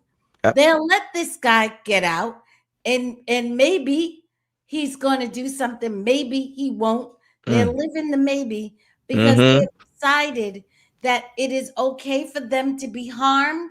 Come on. It is okay for their children to be harmed, because as long as it's not happening from a white person, that it's happening from another person, so-called of color, that it really isn't that bad. This is mental illness. Come on. This is absolutely, I'm telling you, we have programmed, the left has programmed this. Liberalism is really, when you draw it out to its natural conclusion, is absolute craziness, and it's mental illness. But more than that, because people can be mentally ill, and that's fine, but it is dangerous for the rest of us. And because it is dangerous, I said, I think 2 episodes ago on this show, this is why you have to keep your kids out of these schools. There are too many variables you cannot control for. And nobody wants to be in a situation where everything can't be controlled for. The schools have too many variables that cannot be controlled for. Let this man run wild through 5 schools in Mecklenburg County. You make sure your children are at home. And I will tell you this, if the majority of good people took their children out of school and said, we won't return them until this man is put back behind bars, guess what will happen the next day? Come on. He'll be behind bars and the bail will be too high. Come and the on. bonds will be too high for him to come out. Your laziness and your complacency and your inability to use your own agency is also what is harming your children. So if this does happen in Mecklenburg, do not get on the camera and cry, because my first question is going to be, did you take your children out and demand? Let the school know he's not going to return. She's not going to return. Little Susie and Johnny can't come back until that man is behind bars. If you showed any agency for yourself and your children, these people would have to change, but you won't do it.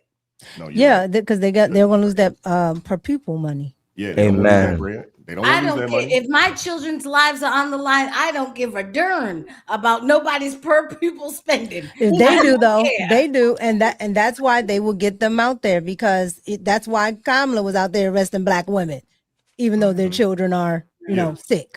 Yeah.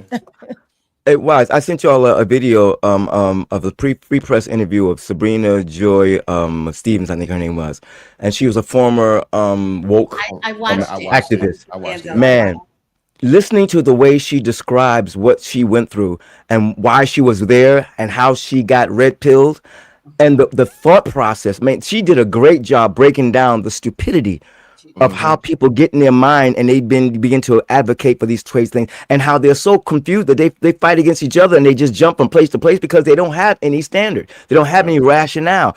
Right. Beautiful, brilliant. And Celeste, you brought it up.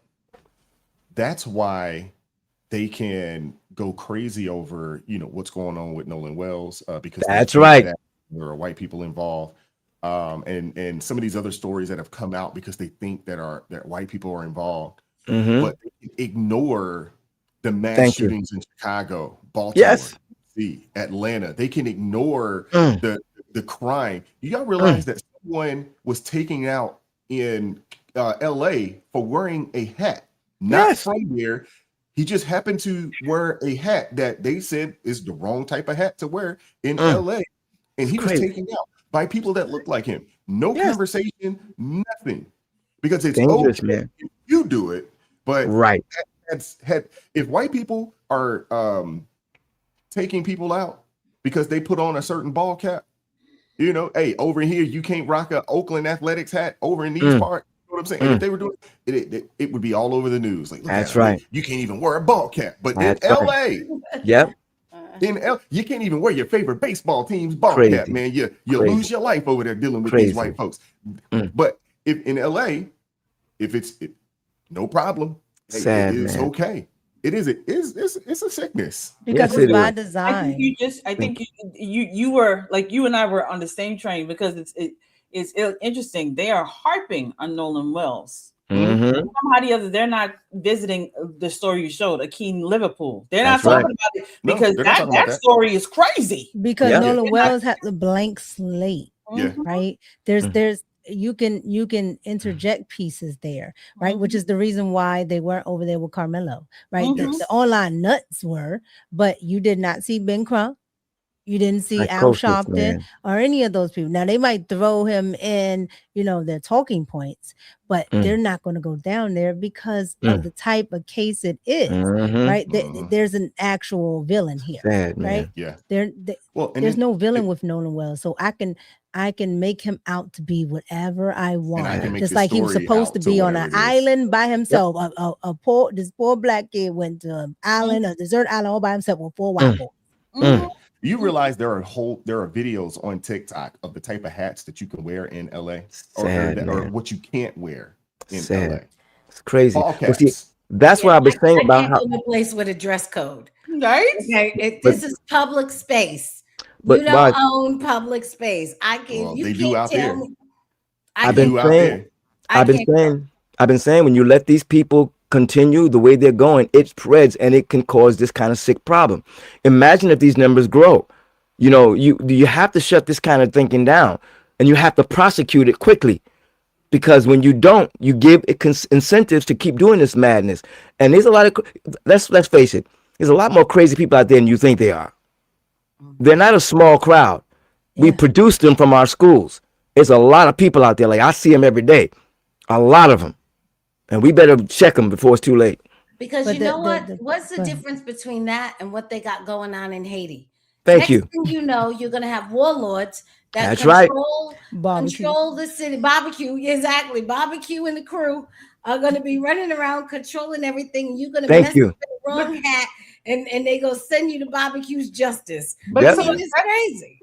but they're allowing all of that to happen now, because we watched what they did in the UK about praying and things like that. And now we have a governor in New Jersey that's implementing the same thing, and everybody's just like, oh, okay. They're letting them go. That's right. You can't do that. You got to shut that down. It's like, it's crazy. Y'all are crazy. Y'all need to do But something. they only do this. They only do it in the Black community because you know they have something out there. I learned called check-in culture. Last time I checked, I've never seen a white person have to check in anywhere. Okay, I see even here in DC, you know, if you want to go to Southeast as a person of color, I don't care if you're Indian, Black, whatever you are. If you have color on your skin, you don't really want to go to Southeast.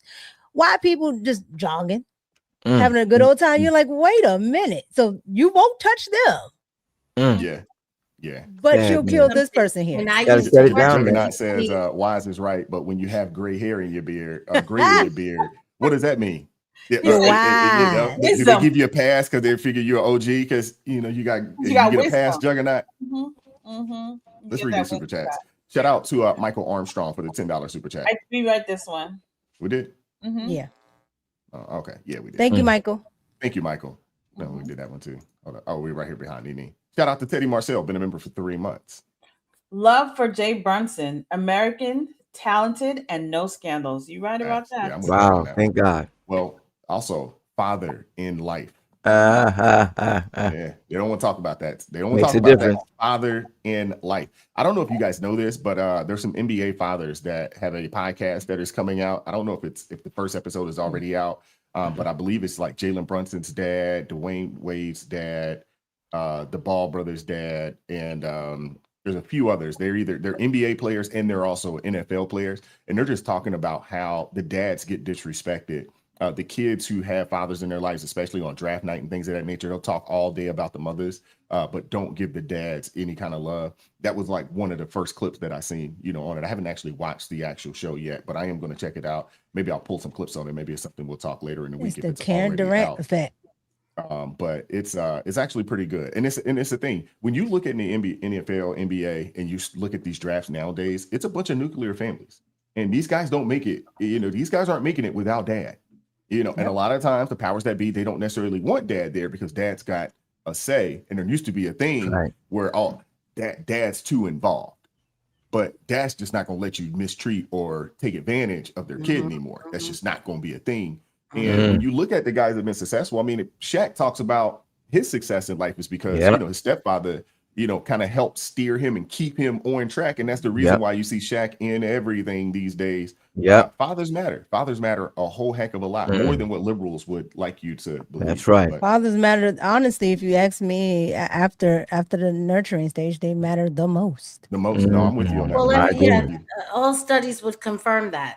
Oh, absolutely. Well, the data, the census came out when they ranked parents, like kids that grew up in certain households. It was nuclear families, and if you had to be in a single family led situation, the preference was it with dad.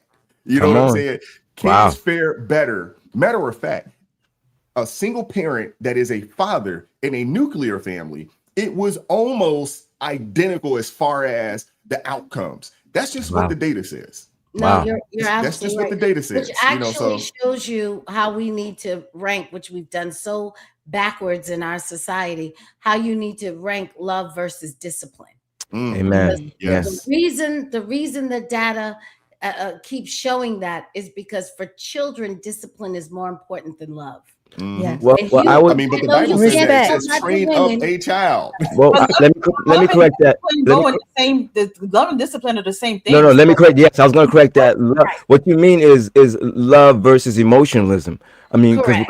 because love is discipline. You cannot love somebody with no And but not when you just discipline. have Yes. emotions, when you're operating on emotions, and unfortunately a lot of sisters do this. They will operate on emotions without rationality, without and they consider their emotions love, and the Well, emotions is not the love. You know that's not the. so Minister Denzel, Mhm. I'm getting that for you, but you are in advanced language, particularly if you're speaking to women. If you speak Okay. that way, we have to go very far back before we can explain True. this discipline is love thing, because True. women live and die True. by True. love. That's And right. what they mean is not what you mean by this discipline Absolutely. thing. Absolutely. I think what we have to do is go back and change correct language, because That's right. love and discipline and love go hand in hand, just like That's truth right. and love go hand in hand. People believe lying is loving. Lying to somebody is not loving someone. You are hurting them when you lie, but when you speak the truth, that's love. But they will tell you truth is hate. So Yeah, but Proper. you can't have the feelings, right? Everything, because now we're in a, as I call it, a gynocracy. All the feelings always matter, right? And again, I told you I grew up with the silent generation. They don't care about your feelings. They want you to be productive. And if it meant hurting your feelings for you to be corrected later, they will do so. Today, it's backwards. Hurting your feelings, we'll just put on, whatever's going to happen on the back end. And that's usually what happens on the back end. And let You me have say a bunch of crybaby boys that don't know how to emotionally control themselves. And then they end up in situations and you want to tell them that they don't deserve 35 years. So when I'm saying this, I'm saying like in a cup in terms of ounces. I'm not saying no love is needed. Love is very important, and even these feelings are very important. There's a reason women are built to do this, because women control an environment for vulnerable people, which small children and elderly and others are. You have to have that. You have to have somebody say, I don't want this person to be hurt, and can dedicate themselves into making an environment as hurt proof as possible.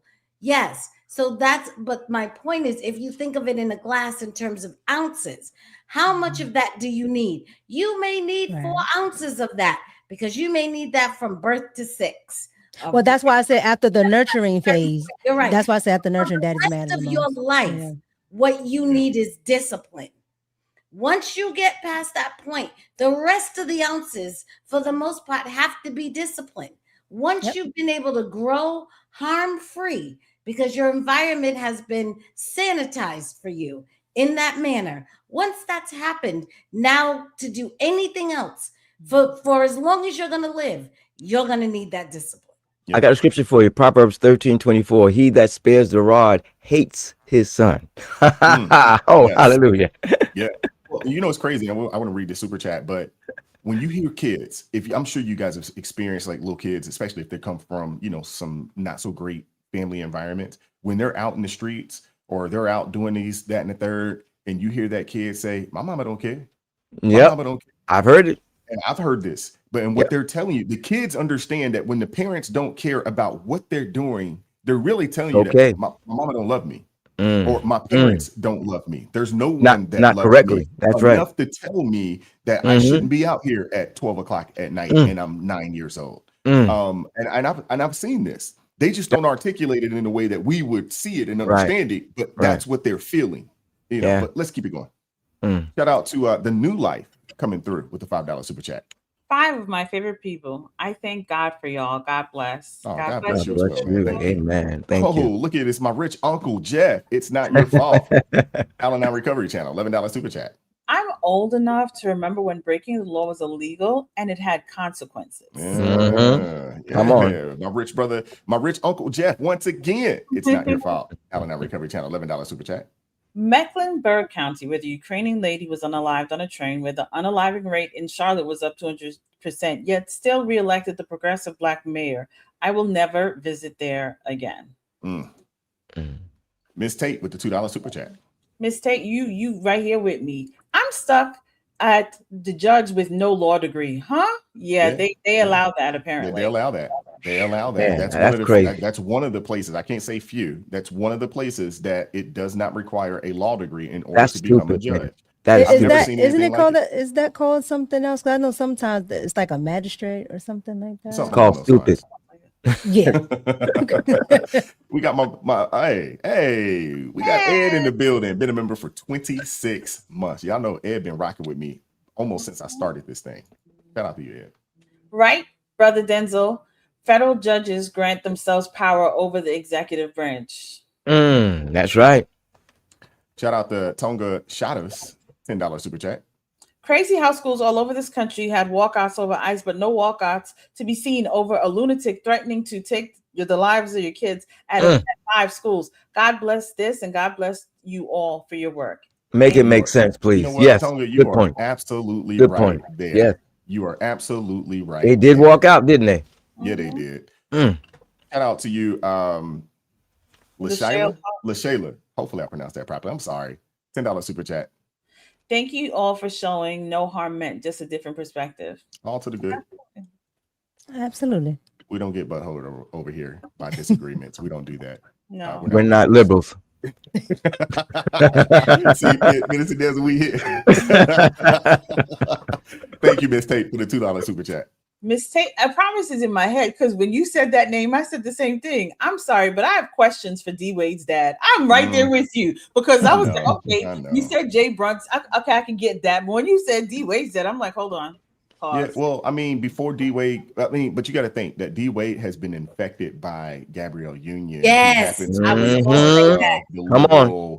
You know, that Hollywood liberal elitist. He got infected by that because if you recall, D Wade before his relationship with her, he wasn't like that. No. And he was really big on bigging up his father because his father was a single parent, was a single dad because his mother was a drug addict and she wasn't a part of his life like that. So I just think he's been infected, man.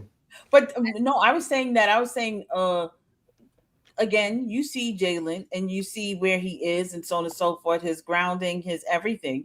So he would make the right decisions. He's made right decisions across the board. The fact that D Wade was able to even be infected by Gabrielle Union speaks volumes. Hey, you can raise your kids up. I mean, you can. You can raise them up. You don't get to make the decisions for them, and you don't get to choose the way that they want to live their life. There are plenty of people that have been raised in good families, been given the proper upbringing, and they have chosen to go left because of people that they decided to be around. We've seen this happen a plethora His of environment. times. His environment is just on a nail polish. I'm just saying. I mean, because he's in a certain environment. I understand. I'm just saying we've seen, and some people. You know, some people like myself, I know I was taught some of the right things, but I just chose to go left for a while. Yeah. I made that decision and then I came to a realization like, that's probably not the best way to live. Not the best thing to do. I'm just saying, sometimes they're actually, I know for sure there are people that get poured into properly. Yep. And they choose a completely different direction that they were raised. I mean, look at this Natasha McLeod lady. She was raised by 2 white people. Yeah, her mother, she's biracial. Her mother, and then she got with the stepdad who was a part of everything, growing up with her for a very long time. And now look at her. She wasn't raised the way that she's acting right now. She wasn't raised like that.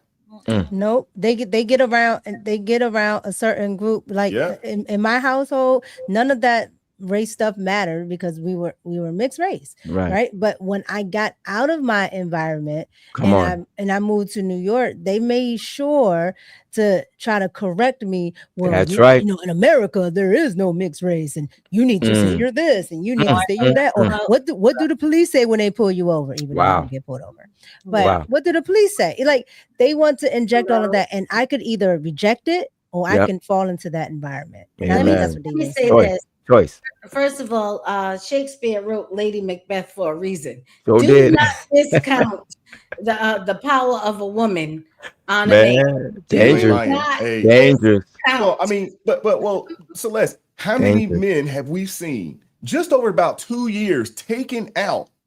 These are like folks that you would like, no way they've fallen the victim to the wiles of a woman. In fact, we've seen it happen entirely too many times. And to be honest with you, It won't be the only last. thing. And let me say Adam, this, Samson, Solomon. That's all absolutely. you got to know. Don't ever discount the power of a woman on a man. And I will say this, not only did she have that, but she had something to offer him that other women didn't, which was, hey, I can extend your fame beyond basketball.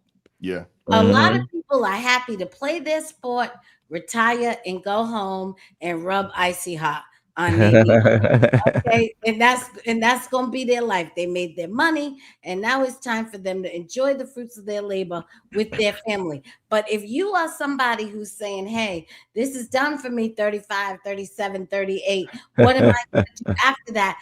And this woman is telling you, not only with whatever else you like about her, but hey, I can put you in circles and around people, and we can extend this fame and this pocketbook. There may be a bag with it as well. But I can get it so you don't have to just retire. And I think that was so seductive to him. Yeah. He started painting his nails and everything else. and everything else. Hey, Celeste, Ephesians 6:11 says, put on the whole armor of God that you may be able to stand against the wiles of the devil. I think he should have said the wiles of these women, because we've seen entirely too many men. What do they do when they want to get into certain operations? What do? They send the women. A lot of American women, and most people don't know. We have the spy museum here. A lot of American women were spies that were in the entertainment industry. That's right. Yeah, that's right. Even though Fang Fang is a good spy. Fang Fang. Amen. I'll give you this one. I mean, think about this. They've been doing this for a long time. They send the women. You want to take down a powerful man? It can't be another man. Send a woman. That is why a boy needs his mama. That's right. You any thought bucket try to roll over my son. Please. Please. But a lot of them are in. A lot of them, Crystal, are in the entertainment. Is willing and able to do things that you ain't willing to do, and he don't disregard everything that you talking about, mama. He knows, but mama don't play about them thought buckets. But mama, you can't protect him from what the thought bucket got. The thought pocket is a little hard to resist a lot of the what time. she willing to do. Because the things that the thought bucket willing to do, pocket got. He gonna be like, I don't care. He gonna be like, Mama, I know what you're talking, but she can do. She got the pocket. The first man may get decked in the throat. But it's gonna be too late. And he'll take that. And he will take that. Listen. You know how many men have dealt with women that they know aren't good for them because they can do some things. You know what I'm saying? They willing to do some strange things. You know how many dudes are willing? And everybody will tell, hey, she no good for you. Mama, grandmama, everybody done said it. And, hey, it don't matter. It don't matter. The first man, the wisest man, and the strongest man were taken down by a woman. Proverbs is a book. Read Proverbs. Read Proverbs, master it, and you'll be safe. You don't understand the power. You said it. That's why. Crystal, y'all ever just like what Solomon's King Lemuel's mother did. Remember, that's right. He sat down and said, "This is the type of woman you need to be with." That's right. We ain't accepting no thought buckets around here. Sorry, because you ain't about to be sitting down here with nail polish. It doesn't. But Crystal, you gotta remember. It's okay about the acceptance. He's not gonna bring her home. He's not expecting you to accept her, but behind the building when nobody's looking, but he still got to take said thought bucket home to his daddy, and now his daddy side of things. Right. But Crystal, you remember the Addams family, and you remember Uncle Fester had got the girlfriend. This is the movie. The Uncle Fester had got the girlfriend, and they had all that inherited. And all she had to do was just touch his little hand, and he would be like, "No, no." He tell his family no, and he would just sit in the house all day and mumble. And they couldn't, and Adam's family they're really close, right? So what I'm saying is, yeah, you can love your family to death, but whatever that pocket got, got. Solution is the word of God, man. You get that word and you say, trust me, I've had a lot of experiences with those Delilahs and those little hoochie coochies. Yeah. I put them in their place. That word is powerful. That word is powerful. Absolutely. Thank you, 2020 Vision, for the $2 super chat. D-Wade was a man before Gabrielle. Thank you. Yeah. Thank you, 2020 Vision. Those of us that know, we know. Hey, we'll be right back with the mess of the week. Come on. It's a mess every week. Gotta be strong, can't be weak. These folks crazy, it's a mess in these streets. Get ready for the mess of the week. Ooh, girl, these folks so crazy. All right, everybody. Welcome back to the mess of the week. So, Master P is catching backlash after saying he wants to remove the negative mindset from our culture. He said Black Americans sometimes continue harping on slavery, even though we cannot change the past. His larger point was we can change the future through integrity, good business, ownership, and closing the wealth gap. That message came from a man who grew up in the New Orleans projects and built No Limit Records into an independent empire. Nobody, let's be clear, nobody cared about what Master P actually said versus what he was trying to say. Master P did not say slavery never happened. He did not say there was no racism or that it didn't exist. He said he did not tell Black people to forget about their ancestors and erase Black histories. Into erase Black history. After people twisted his remarks, he specifically clarified it.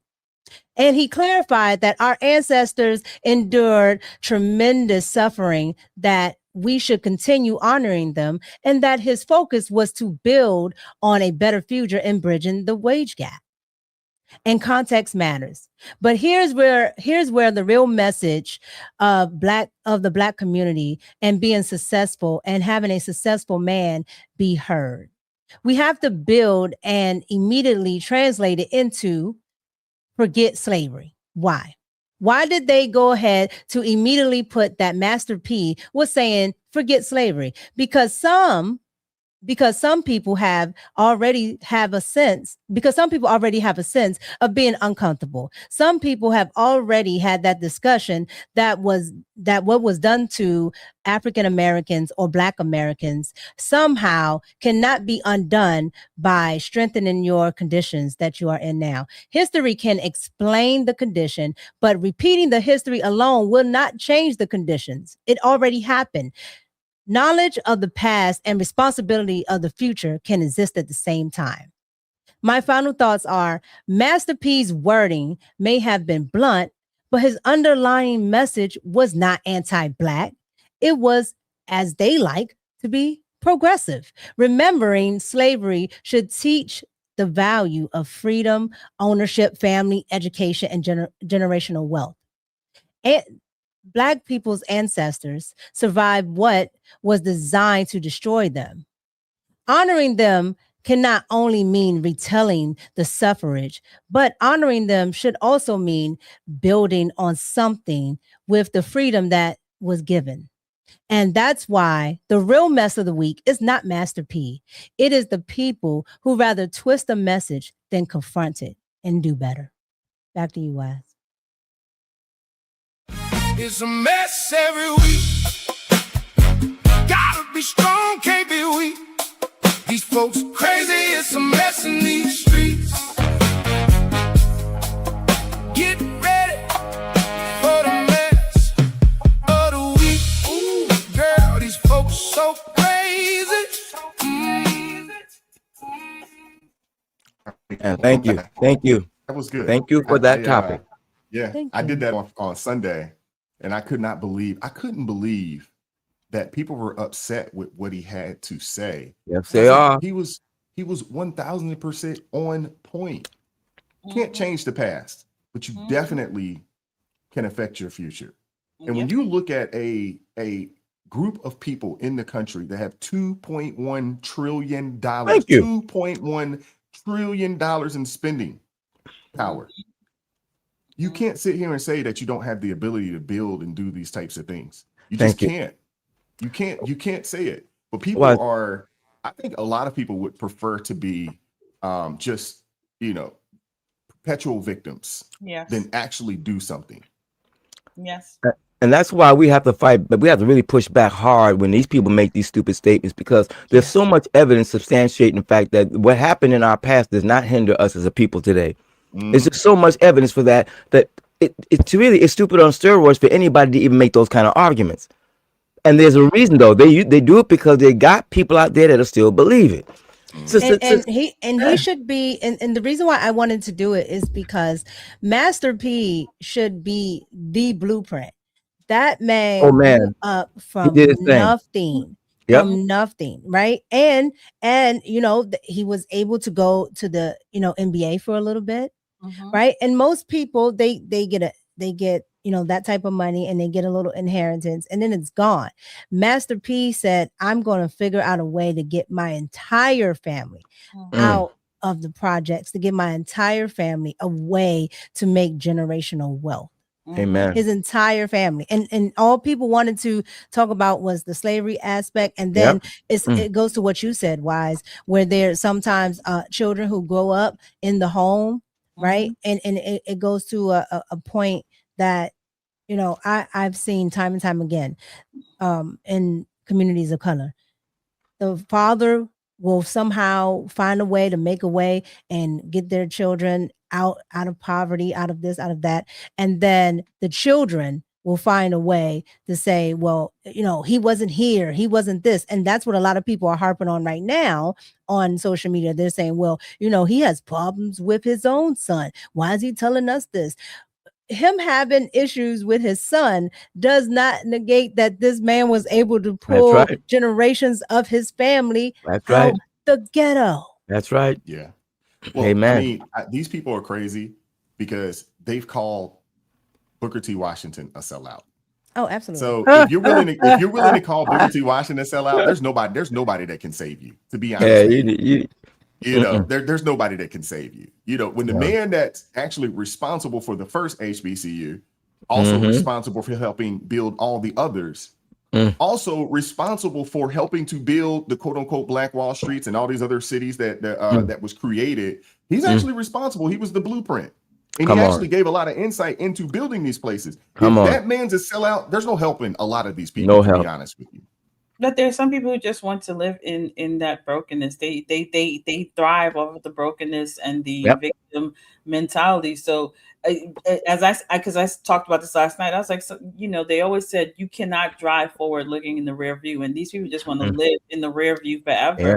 And then they don't know why they're stuck in that same space. Some of these people are so far removed from slavery, but as I told them last night, I still remember the guy who was 30, he was like 33, 34, yelling, saying, "You don't understand, I still feel the lashes of the like, you aren't even there, Stu. What are you talking about? A psychological problem, boy. That's what I said to Minister Denzel. I told him, I said, if you are feeling them lashes, that's probably a demon. You need to go get some deliverance. Something's wrong, Crystal. And don't even hit them. Don't even hit them with the fact that they don't understand that there were only a small amount of slaves that were actually here. So there are tons of people that never were slaves. Don't say that. Don't say that, darling. And so you can't.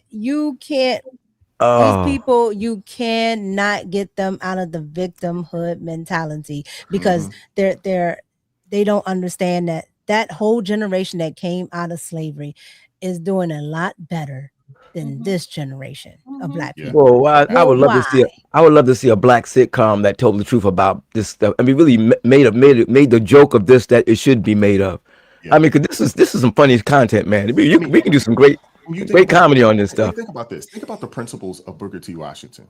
It was the things that people actually talk about today. He was actually talking about building generational wealth in the 1800s. Sure. And he was talking about doing it by educating your own. That's right. Owning your own land. That's right. And starting and owning businesses. That's right. And when you think about all the things that people talk about today, those are the principles of building and generating generational wealth. That's right. And he also talked about the family, keeping the families together. That was another big thing. And who stopped that? The socialists. The socialists. They have been attacking Black people's destiny and free people's destiny all over the world, because it's never been any different. All Booker T said is the same thing I said earlier. As a human being, you only have two assets. That is your time and your money. Either you exploit it or somebody else does. And Booker T said you should exploit it yourself, and I'll show you how to exploit it in a way that will build this generational wealth, or at least give you a chance at building this generational wealth. And who came to tear him down to the ground but the socialists? It's always the same the people. Marxists. It's always them. It's never nobody new. Wasn't it Booker T that said be wary of these type of people, melanated people that you know preach this type of? He tried to warn. Yes, he tried to warn. Yeah, that was him. He was. I would say he was ahead of his time, but he wasn't. He was on time. The problem is that everybody else is behind. Still exists to this day. Yeah, that is the problem. You got to use the Kanye model. Wise, I'm right. I'm just not right now. Yeah, I'm right. I'm just not right. I'm waiting for the Booker T movie, man. It's never. Well, I'm not gonna say it's never coming. Those folks won't produce it. It's gonna take people on our end to produce that movie. That's right. Shout out to Miss Tate with the $5 super chat. They knew what P meant. Bullying and suppression tactics to force him to shut up so they can continue the victimhood narrative. Wish P had responded. I'm with you, because sometimes I'm with you on that. I wish he would not have came back and tried to clarify. You can't capitulate to these people. And for those that are asking who P is, P is actually it's Master P. His actual real name, his government name is Percy Miller. That's who P is, you know. But you know, those that know, know back in the day. Everybody calls him P or Master P. And he absolutely also came up with models that the young people follow now on independent music. Yes. True. Yeah. No, you ain't lying about that one. Wow. You're absolutely right from that one. Wow. Yeah, if you have not had the time to check out Up From Slavery, I definitely think you should check out Up From Slavery. That's the Booker T. Washington autobiography, and it is phenomenal. It is phenomenal. Isn't that on audiobook now? Yeah, it's on audio. You can get the audio. Yeah, so if you can't read, you can listen to it. If you can't read, you can listen to it. Yeah. Come on. Yeah. So Get it in you. There's no excuse. I want to get into this last clip. We don't have to spend a whole lot of time here because you guys like to run your mouth and we over. I was trying to make sure that we stayed right on time. That's what you always try to do. I try. Is that what you always try to do? I try. But we go through the comments, we go through the super chats and things of that nature, and we spend 30 minutes on a super chat. If you're watching, I'll see you here Thursday. Okay. I always try to. Yeah, you're about to be on trial. I always try to. I try. That is the goal. I try. Amen. Amen. It doesn't always work out. You got to get that. You got to get that box, Wise, from the Dave Chappelle show. Wrap it up, B. Yes. Yes. I want to play this clip, and I want to get your thoughts, and we'll go from there. Mr. Dancer, we'll give you the first word. Okay. Don't allow, not don't require, don't allow ID to vote. That's California. California doesn't allow ID to vote. So who knows how many people are, especially with mail-in ballots, how many people are voting that aren't citizens? No one knows. No one knows, can't know, can't find out, blah, blah, blah, not listening. Wasn't it just some fuckery with Spencer There is some language, my bad. Pratt around that? Oh, yeah. Not only was there fuckery, but it was fuckery of the most transparent form. So the people that voted out, so Spencer Pratt was in second place behind Karen Bass, and then the mail-ins started coming in, and the mail-ins overwhelmingly favored Nithya Raman in a completely different ratio than they did before the mail-in ballots were counted. So in the regular ballot, like the regular election, she was in third place, like a pretty solid third place. And he was quite a bit ahead of her, and then Karen Bass was quite a bit ahead of him. In the mail-in ballots, it's just like 60% of them went to Nithya Raman. It was something crazy. And the mail-in ballots voted to raise taxes. No one votes for that. Okay, guys, this is a big deal. If you love the Save America Act, this is a big deal today. This was a huge win for us, a huge win for election integrity. Let me explain. President Trump had put together an executive order that was going to sort of do a Save America Act light, but just for mail-in ballots. It was quite brilliant, this executive order. And what it says is that it stops mailing ballots out to everybody on old bloated voter rolls and makes sure every ballot goes only to a verified eligible citizen and can be tracked. Brilliant.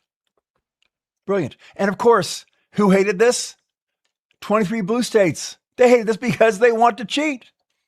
Why would anybody oppose mail-in ballots going only to verified eligible citizens unless you want to cheat? 23 states, blue states, judge shopped this and found a judge to put a block on it. And we're like, oh, can we ever get past these judges? Well, the Supreme Court moved quickly. Yikes. The Supreme Court has just decided that they will allow President Trump to go forward with his plans to restrict mail-in voting for this year's midterms. Wow. I'll read to you straight from the New York Times because this just came in like a minute ago. In an emergency order, the justices said that President Trump could proceed with implementing an executive order he had signed, which directs the U.S. Postal Service to help decide which voters should receive a mail-in ballot. Under the executive order, the Department of Homeland Security will also create lists of U.S. citizens that the administration believes could be used to monitor voter rolls for non-citizens. The decision means the administration can move ahead with planning for redistricting the use of mail-in ballots, even as lower courts continue to weigh the legality of Mr. Trump's executive order. But with little more than 2 months until Election Day and considerably less before early voting begins in many states, it remains unclear whether the White House's rules will be in effect for a midterm election in which control of both chambers is at stake. What does this mean? So, the majority of the states that challenged the president's executive order could not demonstrate that they were sufficiently harmed by voting rules that had not yet taken effect. This is some bullshit, y'all. See this, huh? Supreme Court allows Trump plan to restrict mail-in voting for now. The administration asked the court to clear the way for President Trump's order that creates state citizenship lists and directs the Postal Service to decide who gets a mail-in ballot. So much for democracy. So much for democracy. So much for the elections. Now, I've asked Democrats a number of times on the show, hey, sure, we're going to have a free and fair election 2026, 2028. Yeah, he can't restrict voting rights. He cannot federalize or nationalize the elections. We have to fight this. We will fight this. The good news is basically because the Postal Service rulemaking is now in effect and is ripe, we can go to court and challenge it. So, look for that very, very soon because, this is ridiculous. It's outrageous. It's unconstitutional. Elections are run by states. And what they are trying to do is undermine the right of people in this country to vote. And they're trying to make it harder for our veterans, people in rural Arizona to vote. And we're going to fight that. Obviously, as you point out, elections in America are run by states. It's a federalist country. But one thing you said there really stands out, Attorney General. You said 80 to 90% of voters in Arizona cast their ballots by mail. Okay, as in that's the norm. That's how everybody does it. That shouldn't be the norm, though. 80 to 90% of people voting via mail-in ballots? That shouldn't be the norm. Open defiance, open corruption. So can you just play the hypothetical with me?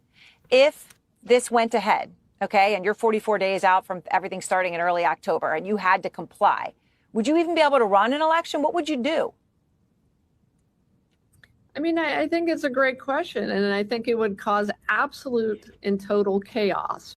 Well, ultimately, Trump doesn't want people to vote, and he's going to be very selective about who he doesn't want to vote.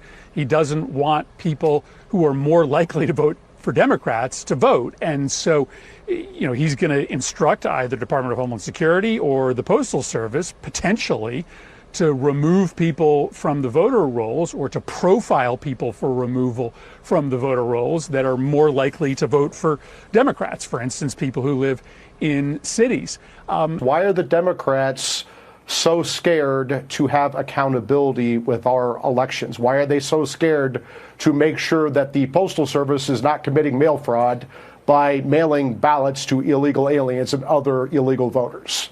It would shock you to know, Mike, by the way, that Ketanji Brown Jackson issued a blistering dissent to this order, essentially saying this is all Kafkaesque and this must be stopped. All right, Mr. Danzel, we'll give you the first word on this. This is ridiculous, man. Well, see, we need to people need to pay attention to the way those who are objecting are voicing their opinion, because they're telling you how corrupt they are. They're telling you how much disrespect they have for your basic intelligence.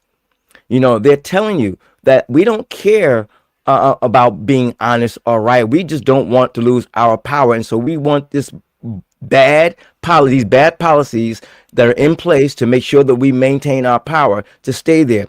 And we're going to call anybody that tries to go against it evil and mean. So anyone with half a brain, if you sit and listen to them, they're telling you how corrupt they are. You know, we can't blame the Democrats, first of all, because they're corrupt. They're blatant. They're open with it. What I blame is people who are in positions of power who let this go on for so long. They should have never gotten to this point where they can put these kind of systems up in their cities that are so clearly against righteous elections. We let them do this. And so, you know, I have to say that, you know, our side are the reason why their side are so successful in what they're doing. And so it's not enough just to expose it. We have to shut it down. That's my concern. You know, California's doing what California do. You know, and I thank God for Trump. I thank God for what he's doing. But I think that while he's trying to do his part, we need to be doing our part by really, really sticking it to these people and not letting them go so long with the corruption until it becomes normalized and people get used to it.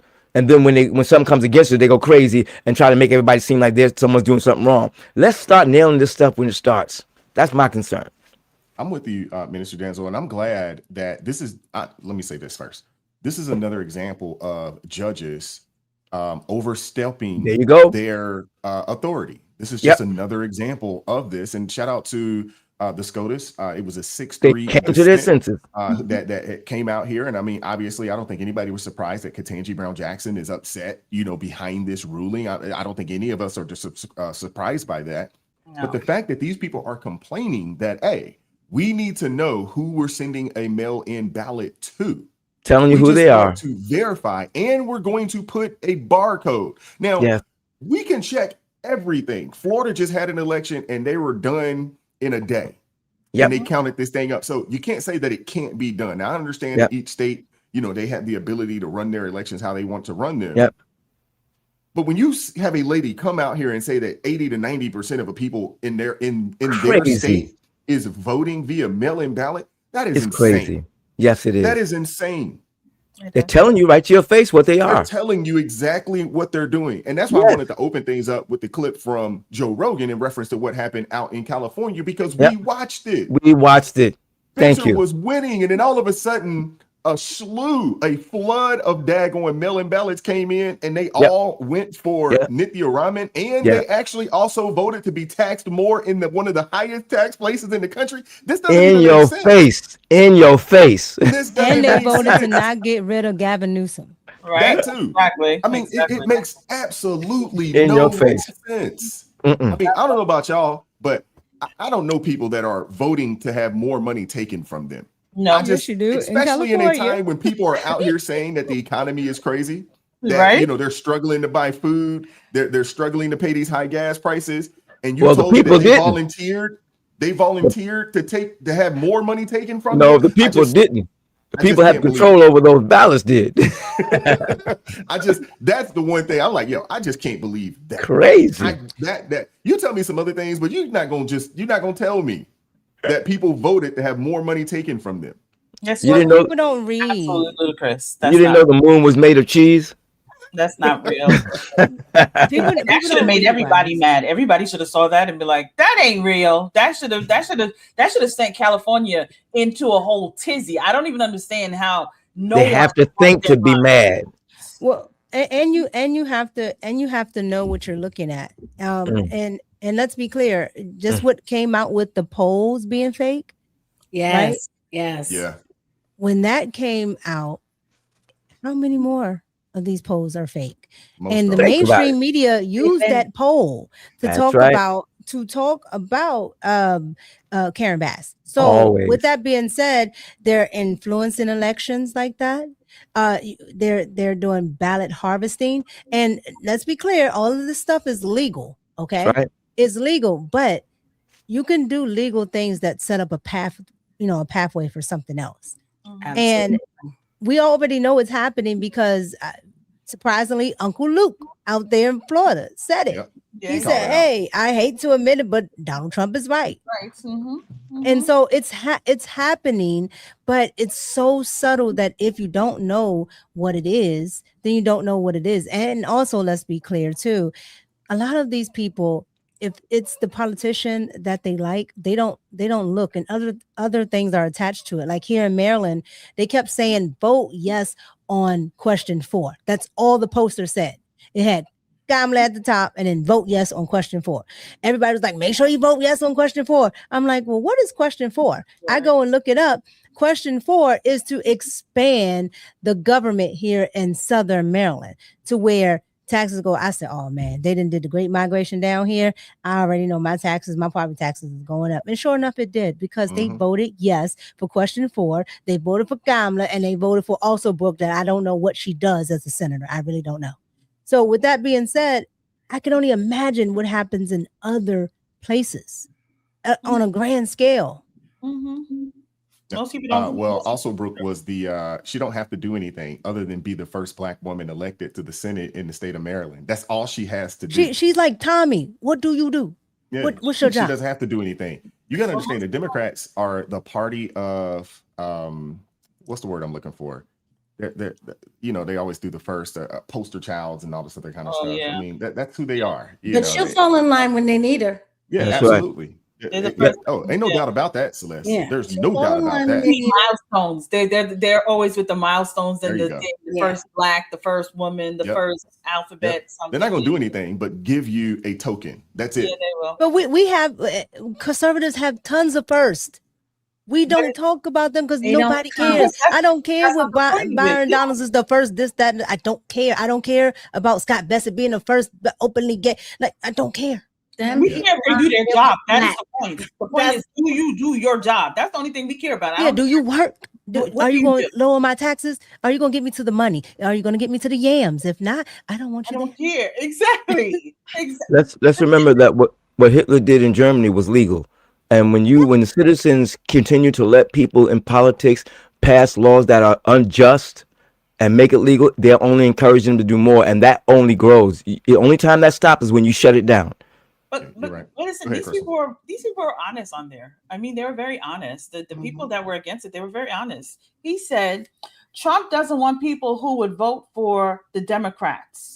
Yes, because he's talking about all the illegals and everybody up there. They were very honest. They weren't lying to you. But Crystal, there's that language that I said. Exactly. You don't say the entire thing. Rule That's is right. white. People that will vote for Democrats is illegals. Mhm. Yes. And poor is black. You got to know All the of it. All of it. That's and right. People aren't stopping and saying, you know what? Because Celeste says it all the time, and I agree with her. I really do agree with her because I watch all the things that go around. I watch Sophie Cunningham sneakers get sold out. I watch jerseys get sold out.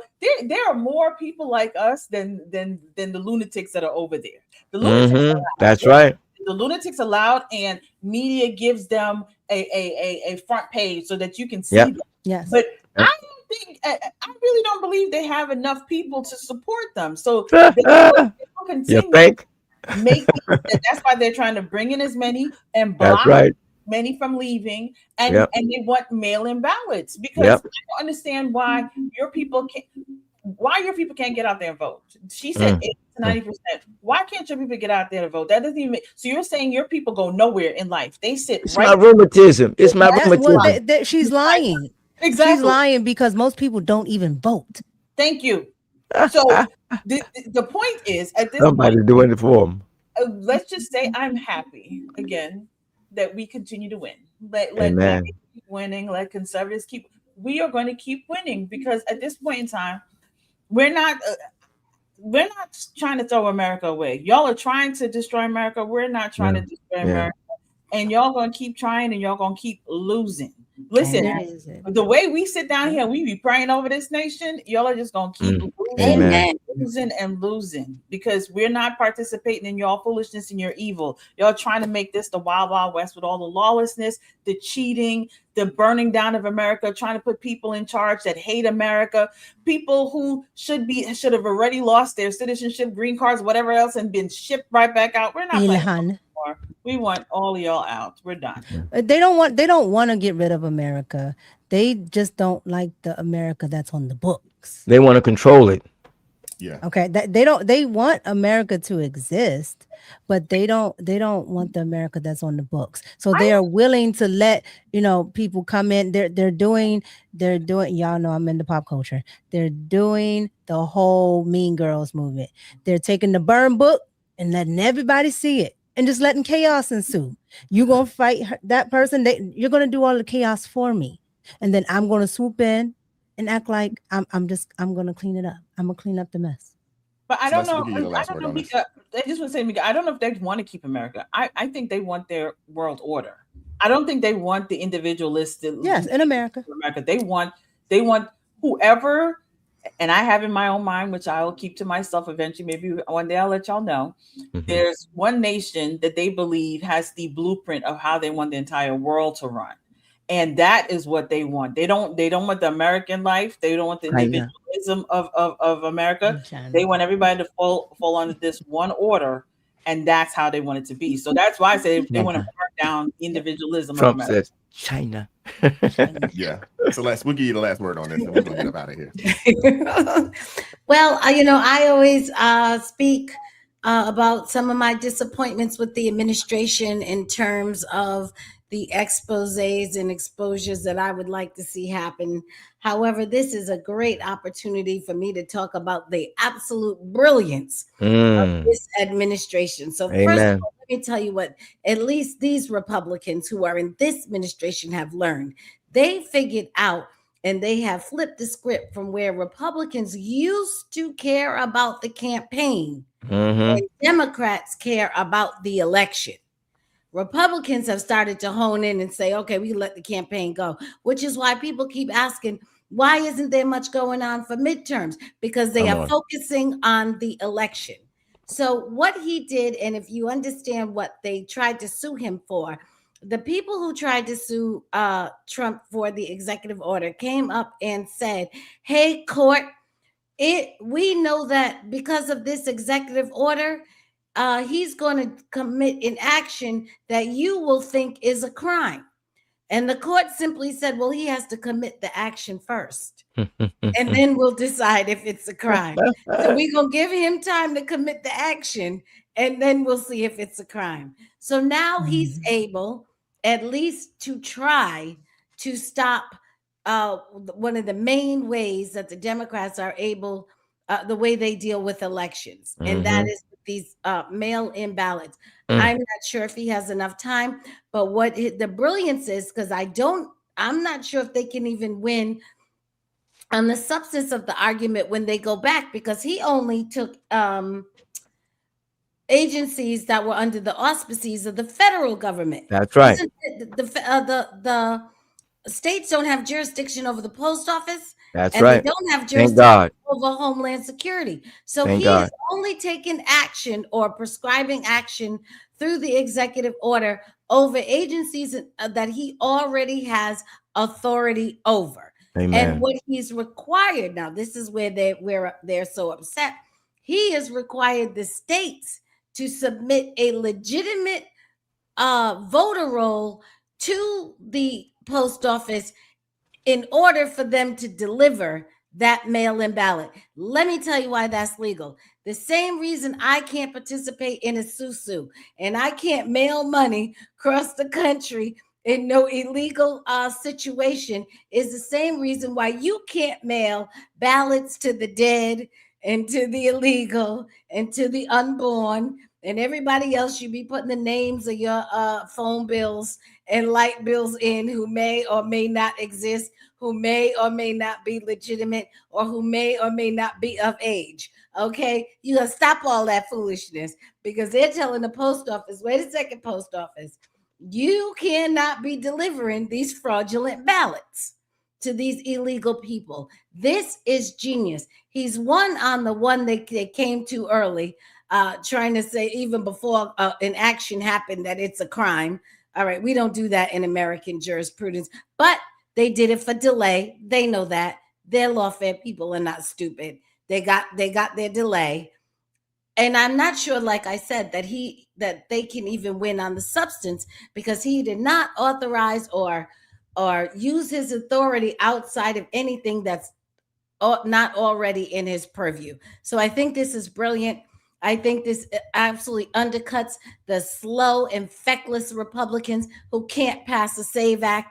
And he went on with his big boots and said, I'm going to stomp on down here and do my part and do what I can do and make you all sitting on molasses on summer break with no SAVE Act and no prescription for election integrity for the American people. And then you wonder why there's so much loyalty and there's so much inability for people to separate themselves from Trump, try as you might, is because he is the only person that in every scenario keeps saying, well, if I can't go through the front, I'm gonna try the back. If I can't go through the back, I'm gonna lift the window. If I can't lift the window, I'm going to get a ladder. If I can't get a ladder, I'm gonna jump on top of the roof. Y'all said, well, we don't know what we can do. And guess what? We see you, and now we believe you. You don't know what you're doing, and we know that about you now, and it's Amen. not a good look.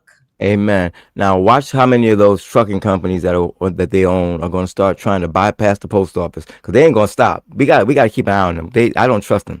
I don't trust them. Got to keep an eye on them, but this is a positive step. That's right. Yes, it is. No doubt. Amen. So let me say this: the mail-in ballot got to have a mail stamp. That's right. Stamp on it. And it has to have the barcode. on Not there as legitimate. Well. Yep, it's got. And that guy said at the he said at the at Congress, they asked him, will you comply with an unlawful? He said, hey, whatever the law is at the time that this is enacted is what I will do. Amen. Well, and I mean, it makes it really, really simple. They put the barcode on the ballot, and the post office scans the barcode. One barcode for one social security number. Very simple. Yes, because they're trying to make it seem like if they do that and they scan the barcode, then the government has this information. The government has your information already. The information. I'm like, exactly. They're like, well, they got all these they got the voter registrations and logs. I'm like, the same ones that the Chinese bought that are literally online. Well, hey, think about this. If you're paying into the Center for Medicare and Medicaid, if you're paying into Medicare, if you're paying into Social Security, they have your information. That's right. They have it already. So anybody's thinking like, man, the government, they have it already. If you are working and you're paying into either one of those services, they have it. If you got a driver's license, That's if you right. have a state ID, If you have a if you ever passport. been on a plane, these are all things that the federal government has purview over. Exactly. Y'all sit down somewhere, please. It's still clean. It's not messy enough. And that's why I didn't understand how they kept saying it was unconstitutional. I'm like, it's called the Federal Postal Service. Ooh. I'm in charge of it. Yeah, first of all, we got to the reason, and listen, I'm always suspicious of anybody who starts their conversation with the word democracy, because that don't have nothing to do with It us. got nothing to do with the United It got States of nothing to America. do- I don't know why y'all. This tells me that you keep your folk in stupidity. Watch. You keep talking to them about something that has nothing to do with them. Watch, you're gonna hear next one. This is we gotta get rid of the post office. Yep. We gotta get rid of the post office. Gotta get rid of the The post state's office. got to take over the post office. That's gonna be the next day. Every state is running their own postal service. Gotta get rid of it. Come on, Well, we gotta that's take what over. they had before they federalized it. Remember? Oh wait, That's can I right. just say one more thing? Quickly. No, I just want to make this point. This is going to absolutely mess with the swing states. Because swing states, all they have to their name is that they have large Democrat population centers. That's right. But if the state has to be responsible for clarifying the voter roll, this ability of being able to go to Philadelphia and Madison, Wisconsin, and all of these high population Democrat areas and just run up election totals with fake ballots, that day's coming to an end. Coming to an end. Yeah. Thank you, Miss Tate, for the $5 super chat. Who votes for higher taxes? I scraped the bottom of the barrel looking for deductions when I filed. Girl, Facts. Facts. Seriously. And thank you to Francesca Santiago for the $2 super chat. Thank you guys so much for pulling up and hanging out with us today. Thank you, Celeste, Amen. Crystal, Yes, Micah, Lord. Minister Yes. Danzo. Appreciate you guys God bless pulling up, you. helping us out, and hanging out with us today. Shout out to all the ARP family members. Shout out to the jewelry. Shout out to the folks over there at the Messy Conservative. Shout out to you guys. We appreciate you guys pulling up. Everybody that support the channel financially, we appreciate you guys as well. Lord willing, we'll see you guys on Thursday, 9:30 a.m. Eastern Standard Time for ARP in the morning. We appreciate you guys, man. Keep God first. Stay prayed up. We'll catch up with you guys next time. Peace. It is God who arms me with strength. Yeah, I'm battle ready. He trains my hands for battle. My heart stays steady. But thanks be to God, He gives us the victory. Through my Lord Jesus Christ, fear can't live in me. I was down to the dirt, red clay on my shoes, old pain in my shirt, oh so bruised. In the Lord hit my chest, kicked air from my breath, put power in my step.